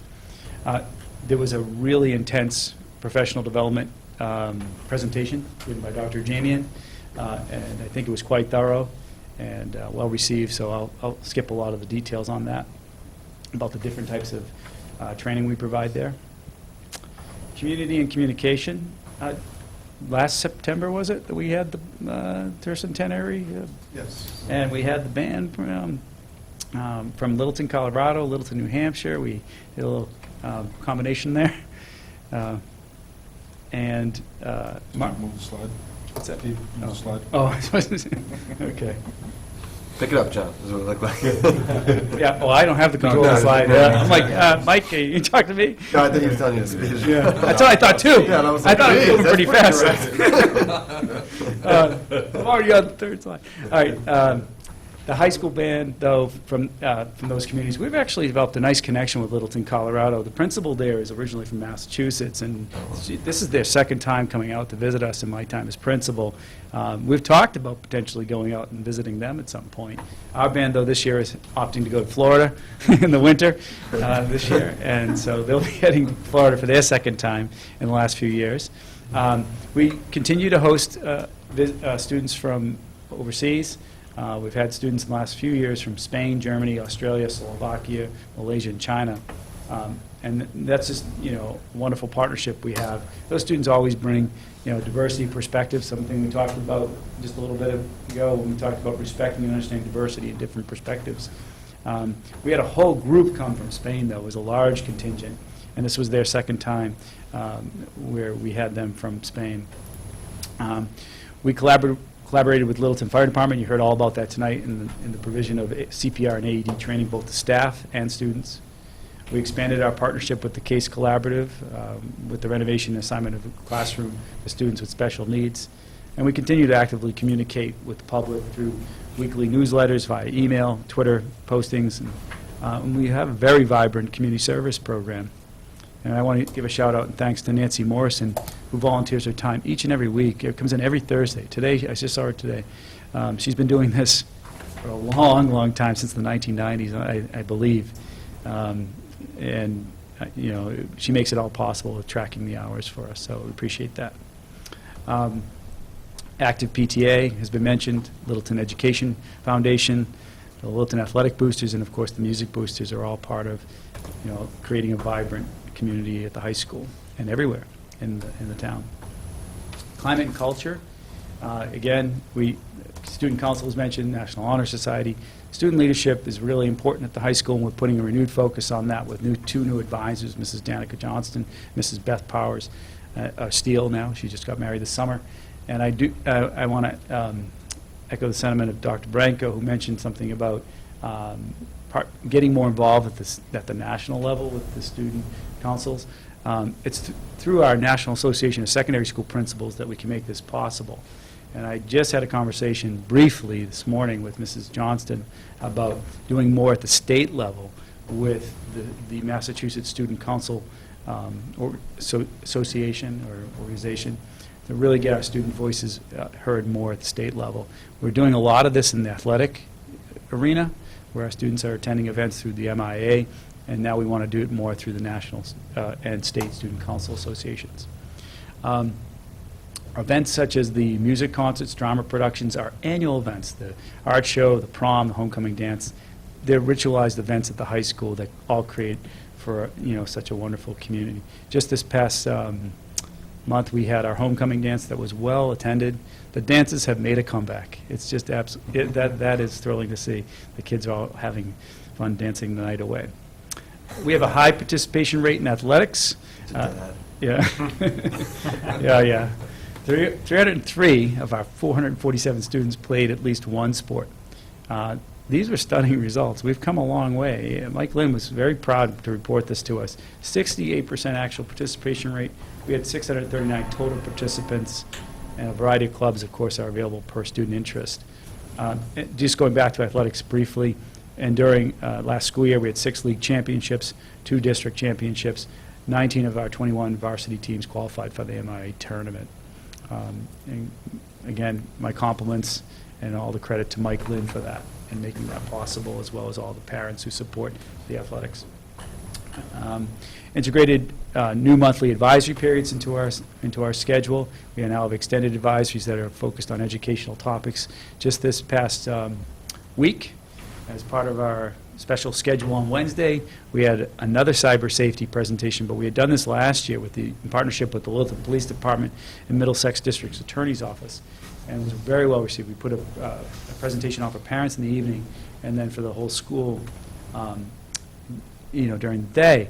And because it went over so well, and we felt it was such a worthy topic, we brought it back this year for the freshmen. And so the freshmen had that presentation, and the feedback was positive once again. We hosted our annual college fair in March. Now that's I think this will be our 7th year doing this, and when we do it in March 2016. That's a wonderful thing. We've moved it to the evening, and that seems to go over well. We were doing it the first couple of years during the day. That makes it more, it's easier for parents to attend at night. And we are also bringing back this year, just as a preview of what's ahead this year. We're bringing back the career fair sponsored by the PTA, and we're appreciative of all their help with bringing that back to LHS. It's a huge commitment and a lot of time. We didn't run it last year, but I think we needed to bring it back, so we're bringing it back this year. You'll be hearing a lot more about that, the career fair. Our student support team meets biweekly to monitor student progress and recommend interventions as needed. That's part of our ritual, part of how we do business. And so I just wanted to make a mention of that. And just to gloss over technology, a lot of things that I would say have already been said. We created a new technology plan. We completed our assessment of the integration of the ISTE standards, International Society of Technology and Education standards that I think Mr. Faherty talked a lot about. And we expanded our use of Chromebooks and flat screen displays. We had already given, I think, a pretty complete, thorough technology presentation to you recently. Was it to end of the last year? Was it last? Oh, it was our last presentation, wasn't it? Last year. So I'll skip over a lot of that, but a lot of details, if you'd like, are included in the presentation documents from last year. And happy to answer any of your questions you might have.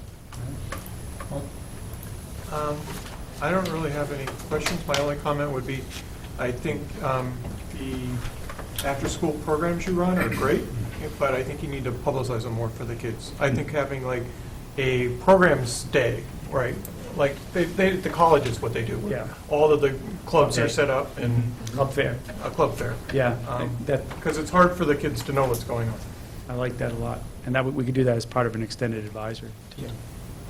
Thank you. I like that idea, and Mark had a lot. That would be good. And I'm just going to say it over again, because I feel like that's what I should do, is to talk about, I don't know, the importance that the emphasis I put on, like what Mark was saying, student involvement, but especially in the student councils and things like that.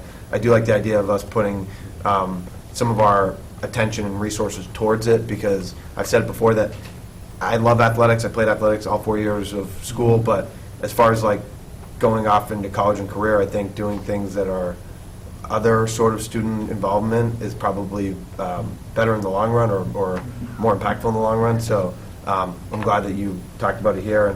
And we mentioned before, I wanted to make sure that we get on the books about this idea of having the school committee be invited to some sort of, I think you may have had elections this week for... We did for the freshman class. Great, For the they did a freshman great class. job. They're actually good sign of things ahead. Yeah. All right, well, as soon as the student council or whatever is established, I would like to have, if it's all right with you, to have a time where we come in and, it might be motivating for them to... We can make a talk about connection. I think the school committee will have a couple of groups to connect with in terms of student voice. there's the student council, which is part of our culture, and now there's the revived student advisory committee Yeah. to the school committee, Yeah. which I think we were talking about having them meet with you, and maybe perhaps the full committee Yeah. every other month. Yeah. But that would be up to the committee to determine the schedule. But they're in place. They were Okay. elected, and they're a young group. So they might be someone. The advisory council. Yeah, they all ran for office, Right. and they were elected in the last few weeks. And what about the whole council, the student council? The student council, Is that in yeah, place it's all yet? in place now, yeah. Okay. Yep, and we just completed our election, so that was exciting news. So how would we go about doing that? Because I think it's as simple as, just superintendent's fine with it. If you could call me and I could help arrange it. You guys can work it out. Yeah, you can work it all right, good. Good? Alex? Yes, I know your time is really limited, and you have a packed school improvement plan, so you weren't able to cover everything. You were able to cover. You wanted to sound too rambling, yeah. Yeah. A couple questions about some things you didn't mention just because you were crunched for time.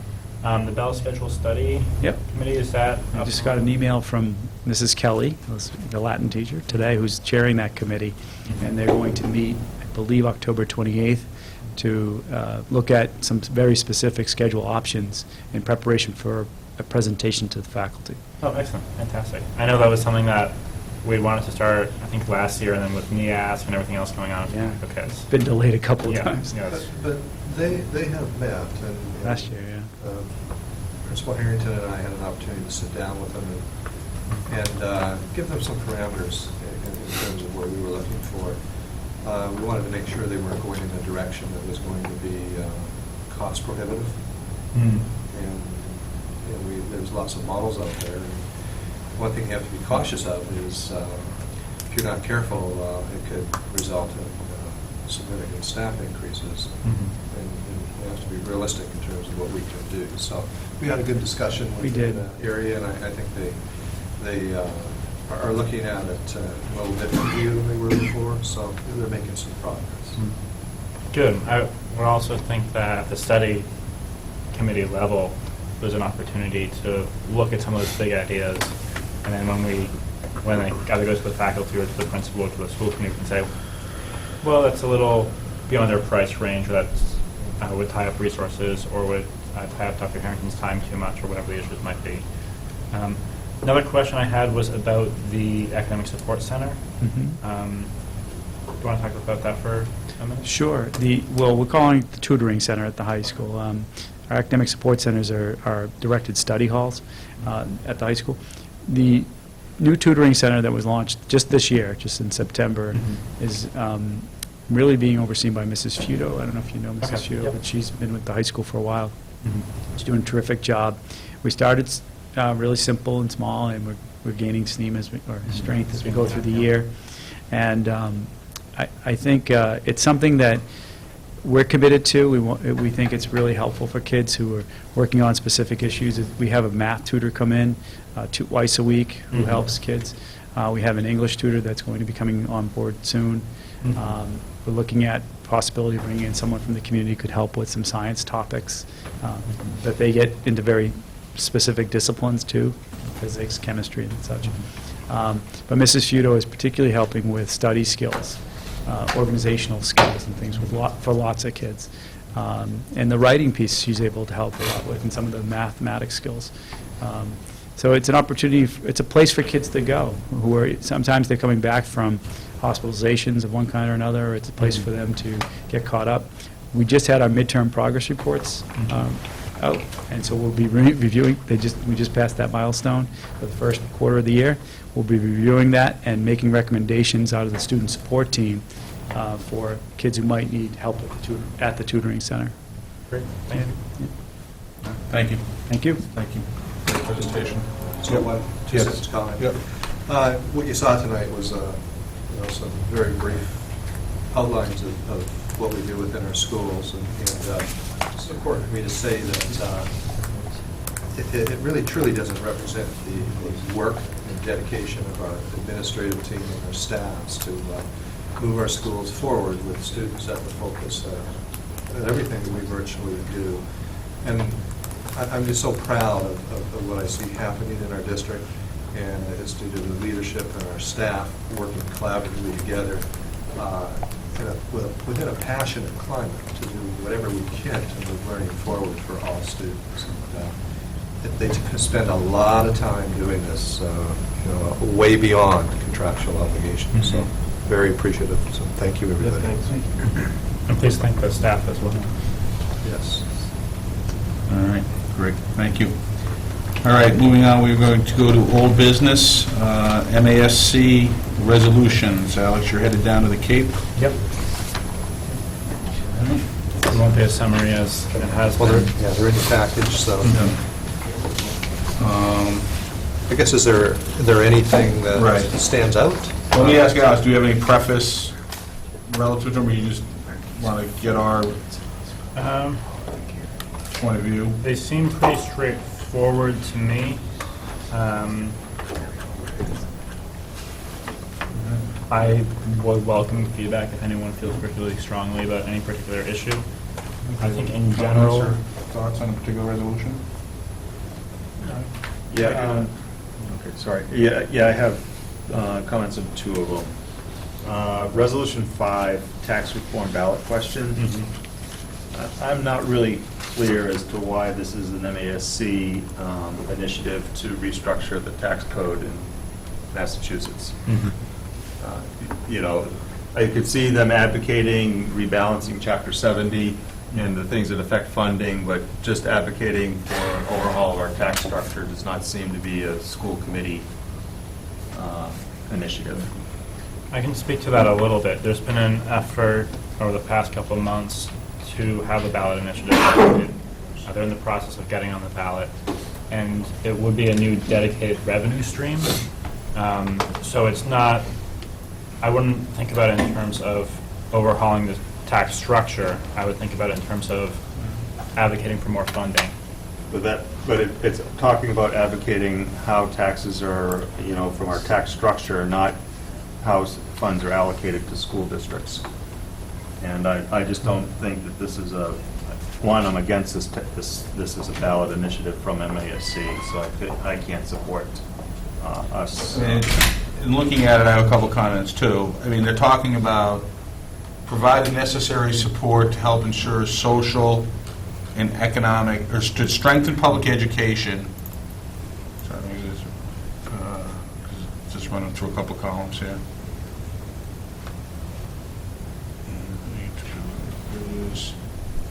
Strengthen public education. They're talking about roads, bridges, public education, and providing the necessary support to help ensure social and economic equity for the residents of Massachusetts. That's a very broad areas of concern, all valid and interesting, but not necessarily specific. I think as Daryl's point is to specifically to school committee issues.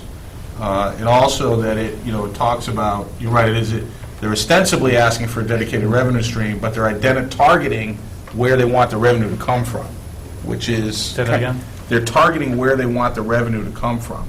They're asking for the balance... Tax reform affecting the state's wealthiest residents. Right, exactly. They're asking specifically for a revenue stream to be not only where it's going to go, but where it's going to come from. So, I think Daryl has a very valid point that this isn't necessarily the purview of, strictly the Mass Association of School Committees, that this is a, Commonwealth-wide issue that needs to be discussed. And if you read it further, it's not even targeting schools. Schools is just one of the... Right, exactly, that's what I'm saying. They're talking about roads, bridges, and dealing with economic equity, equality. Which... Equity. The ballot question covers that, which I think is why MASC is trying to do that.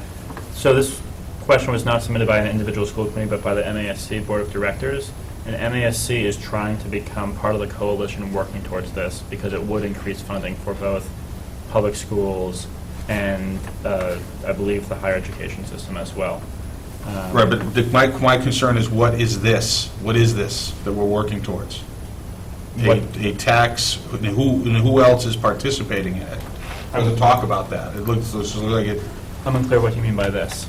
You said this. They're working towards, a coalition working towards this. This. Oh, sorry, that ballot initiative. Right, I believe. what ballot initiative? Just a ballot initiative or a specific ballot initiative? The specific ballot So there's initiative one is that- already it's been underway. approved by- It's They already don't underway. cite that, they're not talking about that, are they? That's where most of this language comes from. I don't think they, towards the bottom, therefore be it resolved that the MASC explore ways to promote through a ballot initiative. whose Yeah, purpose- a ballot initiative.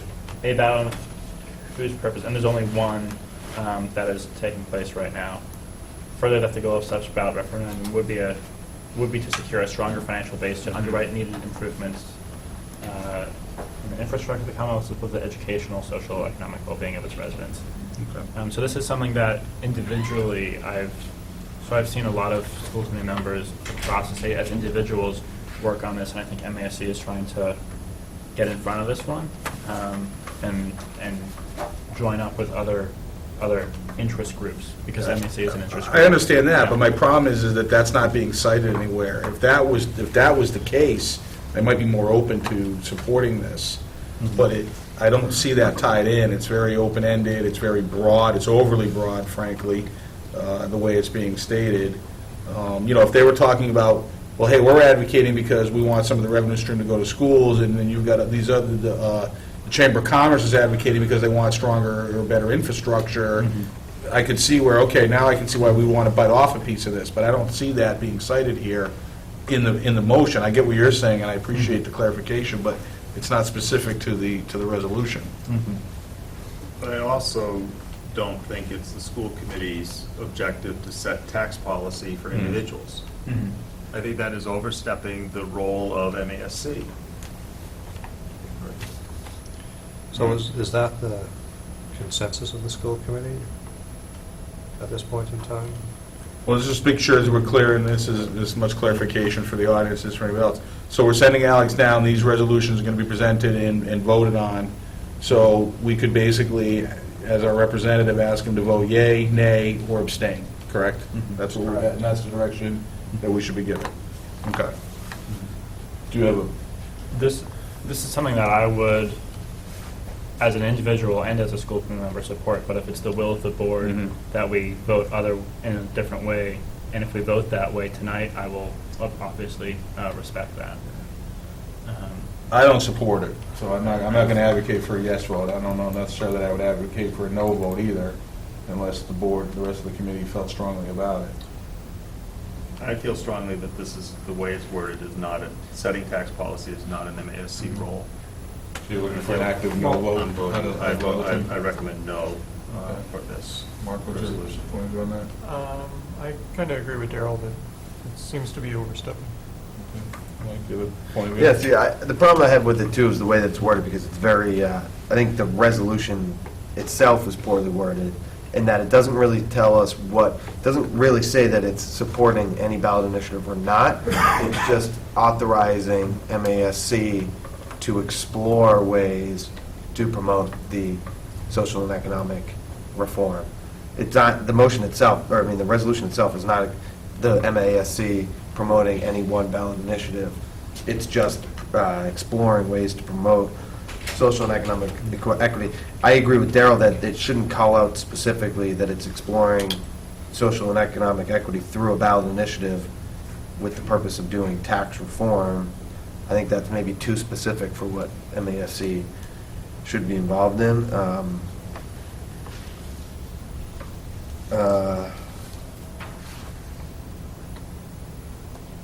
I guess I don't have an opinion on necessarily saying that we as a committee should be voting no on it. I don't know if I feel that strongly about it. If the committee votes tonight that we should vote no, then I will vote no. I would be more comfortable abstaining, particularly because it's not an endorsement of a ballot initiative. It's just, as Mike said, authorizing MASC to explore ways to promote rather than promote, which I know is tricky, but the way that I agree that the wording of this is not ideal. I do think that it is MASC's role as a state partner, and seeing how these conversations take place at the State House, very oftentimes the legislature will look to the Massachusetts Association of Superintendents of Principals, obviously the MTA, and the AFT, as well as the MASC, to be a voice in education funding. So while it's not an individual school committee saying, yeah, we want to change this tax structure to be, we're not experts in that area, but at the state level, the lobbyists for the MASC and the lawyers for the MASC and their executive director and their legislative team is more involved, and they're trying to foster partnerships.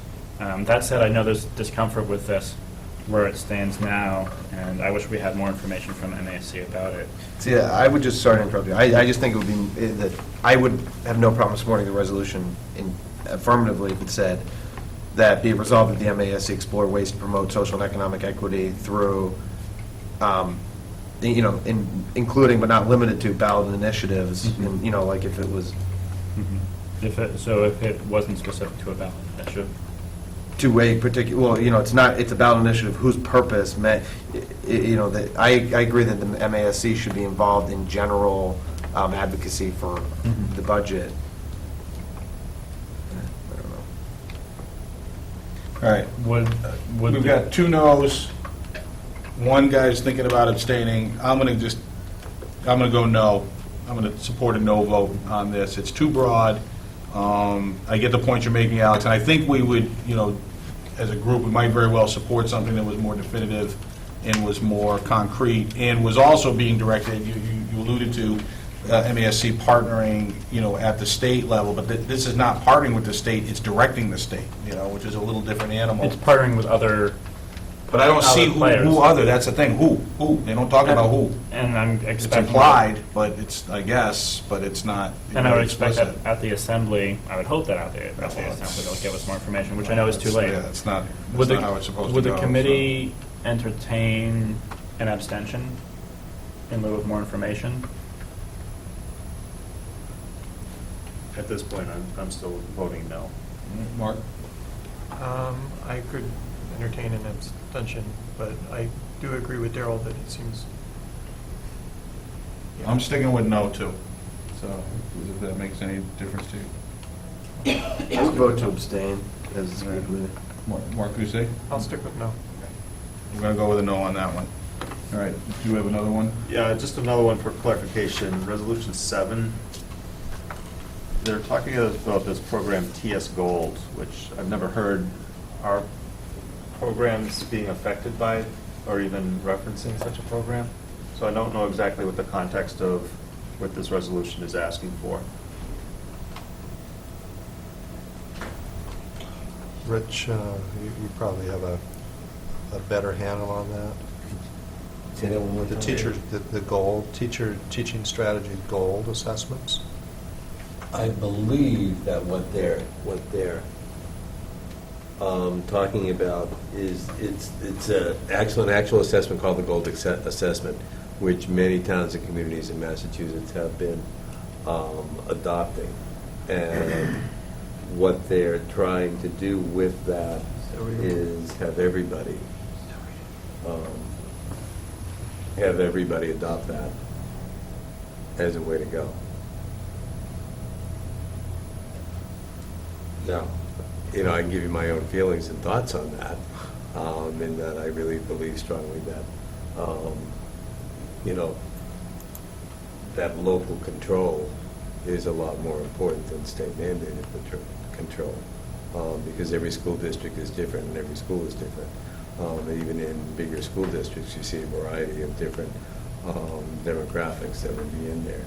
And I think that we should be choosing assessments that have something to do with what we know our curriculum is, what we know about child development. Some claim that they gain a lot of good and valid information out of the goals. Some claim that they don't. Are we mandated now? It Yeah, says that's to what- end the mandate? It says to urge DESI and EEC to end It's the mandate? not so much of a mandate right now as it is a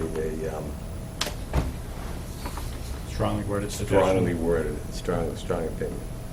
They really haven't taken from my understanding, a solid direction, but you can sense that will be happening as time goes on. And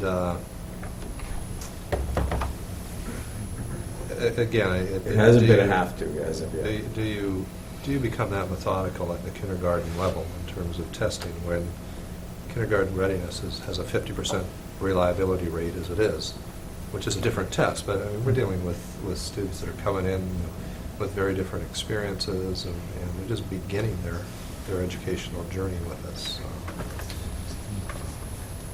You know, it was just a new term to me, and I didn't know if we had been mandated, because they implied they had been mandated to use TS Gold. They actually say. There are some larger systems that have been mandated. Arlington's big. And I just didn't have any context for us locally here. I mean, I don't have a problem with the resolution now that I understand it a little bit more. All right. Like, we're okay then with the rest of the resolution? I am. In terms of supporting them or just? No, supporting not them. Yeah. Supporting them? Yeah. Okay. Yeah. Could we have a vote on that? I would be more comfortable with a vote. Sure. So we want to fashion a motion? Yeah, I move to support motions 1, 2, 3, 4, 6, and 7 as presented in the MASC delegate manual for 2015. Okay, good, stop there. Can I get a second? Second. All right, a motion is made, second. Is there any further discussion? Hearing none, all those in favor? Aye. Opposed? Okay, that's unanimous. Can I get another motion? I'll let Darrell handle the number 5. Make a motion that the Littleton School Committee have our delegate not vote no for Resolution 5 at the MASC conference. Motion made and seconded. Sorry, motion made, seconded, thank you. All right, any further discussion? All right, all those in favor? Aye. Opposed? No. No. 3, aye, 2, no, that carries. All right, thank you. All right. Next on the list, school committee subcommittee assignments. I can quickly run you through this. I'm sure you've read it over. Regionalization Study Committee number 4. I'm obviously on there. The chair used to be on there. There's really no activity out there at this time, so my recommendation would be to just not appoint at this time. Yep, that's fine. Right, everybody else okay with that? Yep. Okay. We go on to the second page, liaison with town government. We don't have anybody assigned to that at this time.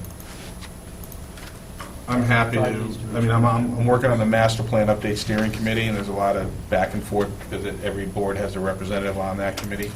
So I don't mind grabbing this role, kind of doing it anyway by virtue of going through that exercise, so. 5 needs to be changed as well, Mr. Chairman. Darrell's on the municipal building. Oh, I'm sorry. Yeah. Okay, thanks, Mike. And if we look at 11 negotiations, we would need 2 school committee members assigned to that position. I'd like to nominate myself for one of those 2 positions. I'd also like to take part. All right, where are we at with that? At this point in time, we wouldn't start negotiating until next year, unless something comes up that they want to negotiate. Typically, we've had the board chair or vice chair act as one of the negotiators. That doesn't mean we have to continue to do that. Maybe we should wait to appoint somebody. I would like to do that, and you're right, the chair is typically, doesn't have to be, but I think we need to keep in mind that, that's a major part of what we do. And I just don't want to put us in a position unless we choose to, where we have 2 of our members who have never participated in negotiation before, unless we feel that is the right thing to do. So I always want to think about that a little bit. And given also that, this isn't, we might very well want to wait till we go through the next election cycle anyway, because that may help determine which way we want to go, based on what the makeup of the committee is at that point.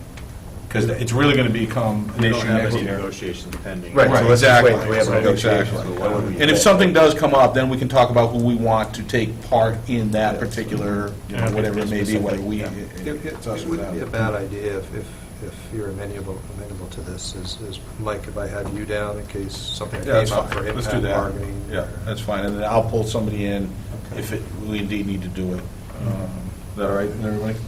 Okay with that. Mike Fontanella? Yep, that's the guy. And number 12, representative to Park and Rec. Chuck used to do that for us. You sitting in Chuck's seat right now? Mark, you're sitting in Chuck's seat. All right, you good with that? Sure. All right. Excellent. Kelly, I had a quick, the Safety and Security Committee is not listed here, is that not a, We actually had a discussion about that a year ago and decided to take it off the Right, list so of subcommittees. it's chaired by the administration, and we attend it rather than us chairing it. yeah, but isn't that with a lot of these? But it's not the administration that's chairing these other ones. Right. You know what I mean? So the way it was worded before was the school committee ran the safety committee, and in practice, that's not really the way it works. So we moved it towards being run by the administration, and I had previously attended it on behalf of the school committee for, similar to our liaison with CPAC, for awareness and direct input to the school committee there. But in reality, I was on it and it was a school committee thing, I wasn't running the meetings. Oh, right, yeah.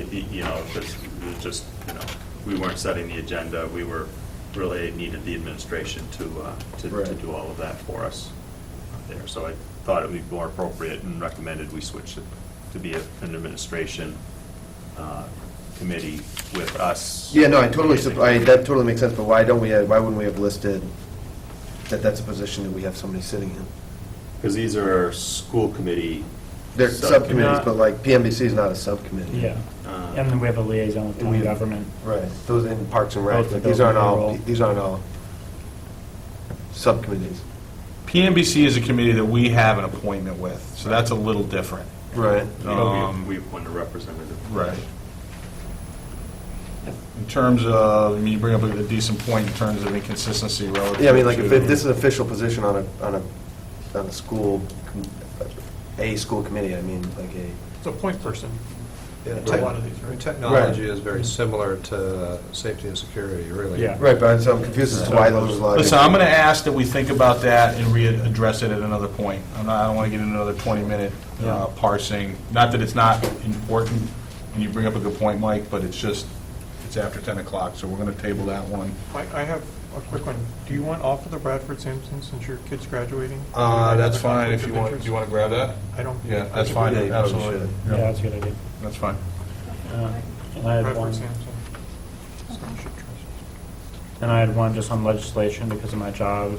I'm happy to keep us up to date on pending legislation and work on any legislative matters, except I don't want to express the committee's opinion on legislative matters because that would be the appearance of a conflict. So I am wondering if anyone else was willing to take that Yeah, I don't on. mind taking it as the point person. You don't see any issue relative to your role? your I mean, job? if it's an issue that comes up that's related to my employment, I would have to Recuse. I'd have to recuse myself. That's fine with me. So Yeah, Mike, I'm good with that. excellent. Something like how you- So that's the legislation, number 7. Number 7. We're going to replace Alex with Mike Mazzoni. You get 20 minutes left, just so you know. Strategy. All right, we're good with that for now. And Mike, we can circle back on that. I'm not trying to dismiss it out of hand, just don't want to dismiss it for the evening.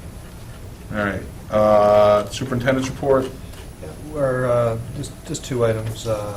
FY17 capital request list. Steve actually gave you a simpler version tonight to look at, so your eyes wouldn't start crossing on you.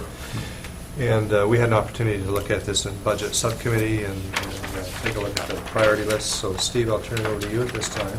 Yeah, so there's a list compiled of really a couple of different areas. There's technology, education related, there's building and facilities related, there's some technology related, some energy program related on here. We've also been working with the PMBC and trying to parse out what projects will be on the PMBC submitted list to the town for capital funding and what should remain as a school. We're still working out those details, and so for now, we've just included those projects on this list for school committee review and discussion, and then at some point in time, hopefully by the end of next week, we'll parse that out with PMBC and perhaps pare this list down to what the town submits to the town, what the school submits to the town for capital funding, and what will or will not be included on the PMBC list. But I can go through these projects one by one. I can answer questions about them. Let's have some discussion, and if questions come up, we'll answer, you can answer them for us. And just to note, we need to submit this draft copy, initial copy, to the town on October 28th. Correct. And we're not going to meet again until the 29th.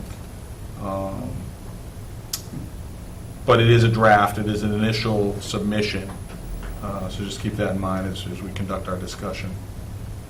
Darryl, you're on the PMBC, do you have any point of view? It doesn't have to be relative to that, I'm just going to open with you just because. Yeah, well, no, you know, I had mentioned to Steve just before the meeting, I got his spreadsheet there, I got the energy spreadsheet from the town, I pulled up last year's budget request and the EMC report, and I really feel we need, you know, I need to spend a few hours and merge those all into one spreadsheet there, because I looked at this list, and then I looked at some of the projects from last year that didn't get funded, and they're not on this list, so I'm getting concerned that we lose projects here, or have we made a conscious decision that that project is just never going to occur?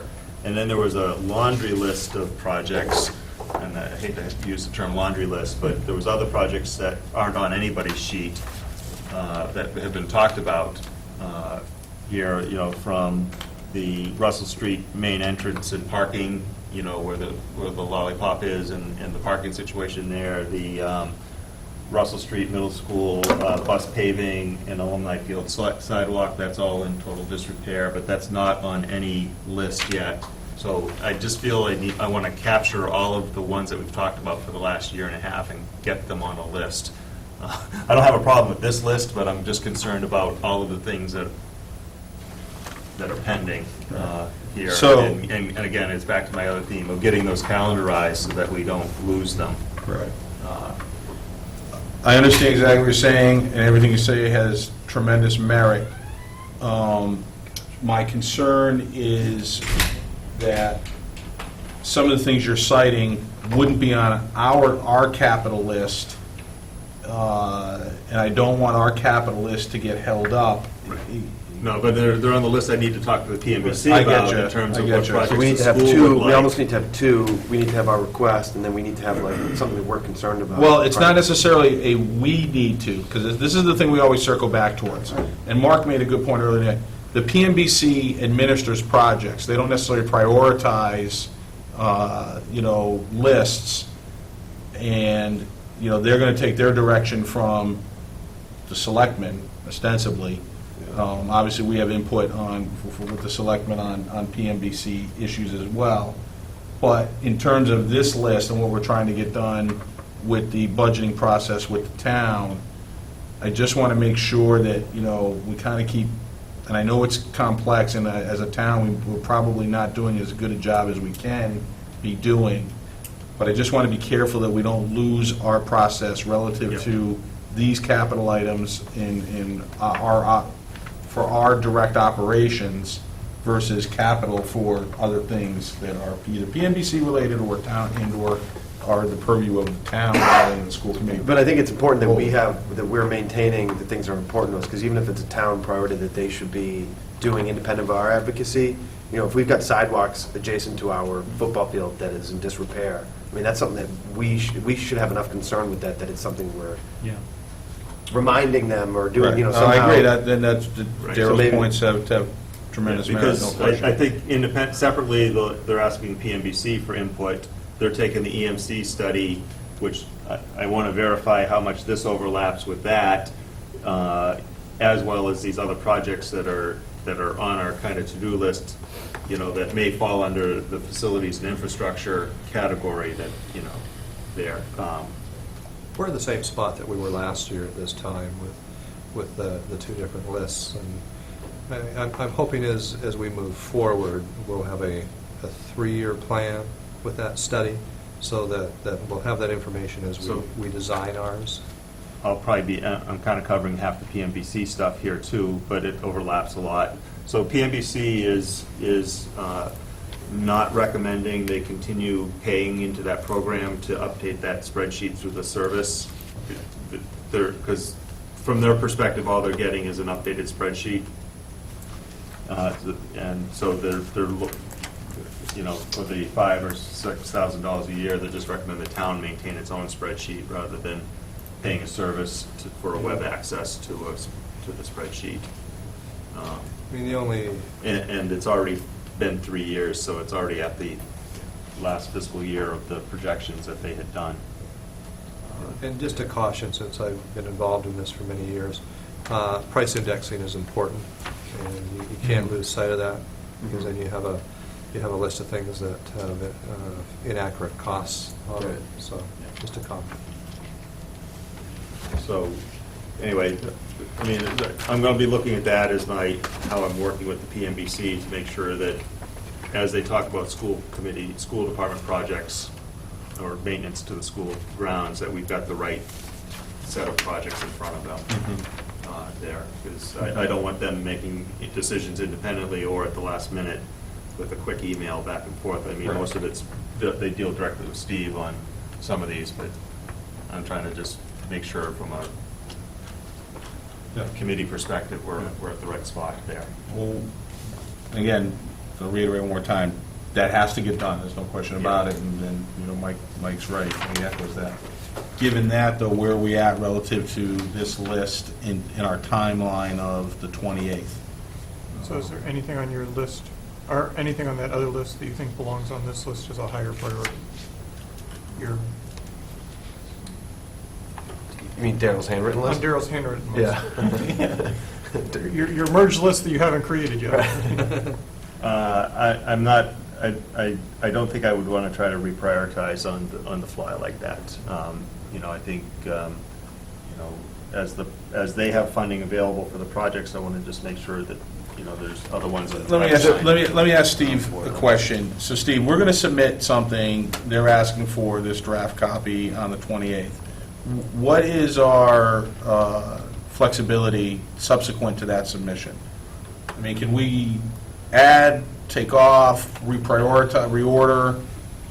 I mean, how much are we going to rock their boat if we keep So that option, in the those past, options open? in the past, the town has taken this list and assigned a dollar value that they're going to assign to projects, and then taken the list, the list right in order, and said, we're going to fund it, we're going to fund it, we're going to fund it.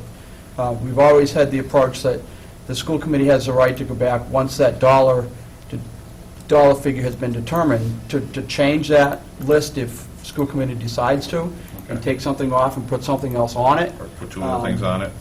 And I think, it happened to some extent last year. So I think there is that flexibility, but they do like to see it in a prioritized order. That's their request. I mean, given that, my inclination is to submit this list. We don't have to vote on this, right, because there's no funding that's actually occurring at the moment.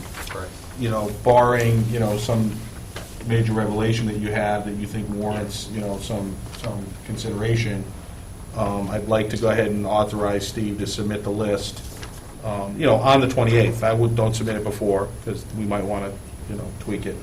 But let's operate under the assumption that we're going to submit it, knowing that we have the flexibility to deal with it as we typically have.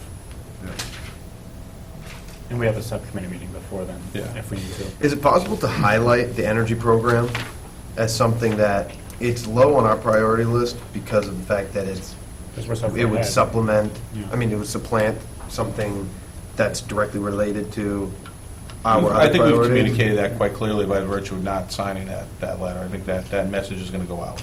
And again, that the reason, if you're talking specifically the parking lot lights that's on the bottom of this Right. list, again, it's on the bottom of the list, one, to raise awareness that it's something we want to do, but as the town works through the green community process, Right. there's a possibility to get future funding and grant funding to help pay for that. Right. So why pay for it using capital money if there's possible grant money to do it in the future? So it's kind of on there to keep it as a reminder, but it's low on the list because we're kind of waiting for the green community. Guys, process we're to really go running through. out of time here, so, we're going to have more talk about capital, there's no question about it. I have two quick questions. Mhm. The MacBook replacements, and that's a lease, or that's just a one-time shot? This particular one would be one-time shot. And the technology replacements is what? That gets into, I wish Mike were here. It's TVs, it's replacing projectors that need to be replaced at this point in time that have run useful end of their life. It's replacing some of the document cameras and things like that Okay. that we purchased 4 or 5 or 6 years ago. Okay. All right, any other questions or discussion at the moment? All right, so you have our direction, go ahead and take that. Okay, thank you. Yep, all the points are valid, so we'll keep pushing on it. Our next meeting, by the way, is November 5th. Oh, it is, no, it's November 5th, okay, well, that's moved, You and I won't that's be fine. here. If you wanted to change it to the 29th, we could, but that's... That doesn't get us anything. If we're already, I don't want to change it unless it's going to get us anything. Alex and I are waiting. Huh? Alex and I are at MASC. Okay, that's fine. No, I'm fine. Sorry, I just assumed it was 2 weeks out. That's fine. Okay. Okay. Only other thing, LCTV Tigers News, the second edition has already been out, and tomorrow we'll have our third edition. So I'm so impressed that they're already in the swing of developing the news shows so quickly. And that's it for my report. All right. There are no interested citizens sitting here, so I'm going to go right past that. In terms of, because we're pressed for time, we're going to go right to policy subcommittee. Daryl's going to do this quickly. I shall speak slowly and bribe people with candy. We're going to get cut off by LCTV. No, you're not. They love staying here. All right, so in the packet, at the very end of it is sort of the work plan for this year. There's about 70 or so policies that I want to try to get through, so I'm going to have to run them through big batches, about 20 every couple of months here in order to make it through. So we'll be busy on that. In your packet is a new policy, AD, Educational Philosophy. It's marked draft. It's not for discussion tonight. It's for one of my cats and dogs of trying to pick up some policies that we were talking about, and this one here is meant to align with the district vision plan and sort of start consolidating at the policy what our vision is, and then that will also facilitate me picking off a couple of other policies that are outdated at this point, and I'll be putting the energy into this one. If people have comments on it, just send them to me. I won't reply, and then I'll gather the inputs for my next policy meeting in discussion with Kelly on it.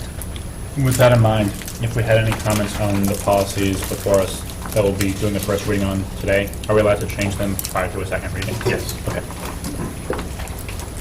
So the batch for this section here are basically almost all of A, C, F, and L.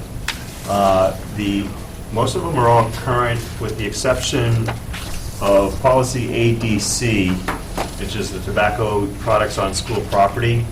I don't have that one here tonight. I updated that to include e-cigarettes and vaping. I've given it to the superintendent to circulate with the high school and wellness committees for input on that. And then likewise, the wellness policy, given the current versions to the superintendent to work with the wellness committee to solicit their inputs for those. So as soon as I get the inputs from them, I'll bring those back for readings there. The other one that had a change was policy AFC Finance Committee appointments. The town recently, at last year's town meeting, adopted a residence requirement for the various subcommittee positions, so I updated our finance committee requirements to include the residency requirement and include the ability for us to terminate their appointment if they're not participating in the meetings, because we have had problems in the past. Our current members are participating actively, but I thought it would be important for us to codify that we have the right to terminate their appointments. There. So, and then the rest of them, you can see the status, they were all current with current MASC wording. There. So my two proposed motions are bullets 3 and 4. All right, can I get a motion? Yeah, motion for first reading, the following reviewed policies: AA, AB, AC, ACA, ACAB, ACEE, ADDA, CA, CAA, CBD, CBI, CE, CH, CHCA, CL, CA, CBF, FCB, LA, LB, and LDA. Second. Motion made and seconded. This is just a first reading, so we're not going to codify anything necessarily, but any discussion on those? Hearing none, all those in favor of the motion? Aye. Aye. Opposed? None? All right. Motion for first reading, the following modified policy, AFC. Motion made and seconded. Any further discussion? Can we get a second on that? Yeah, I quietly did it, sorry. Motion made and seconded, no further discussion, all those in favor? Aye. Aye. Opposed? None? All right, you all set with policies for now? Yes, I am. Okay. We're going to go ahead and skip the rest of the other subcommittee reports, and we'll catch up. Pretty much did all of the Exactly. while We haven't talked about budget with the capital. We don't need any executive session? No, we don't. So I will take a motion to adjourn. Motion has been approved. Motion made, seconded. All those in favor? Aye. All right, thank you.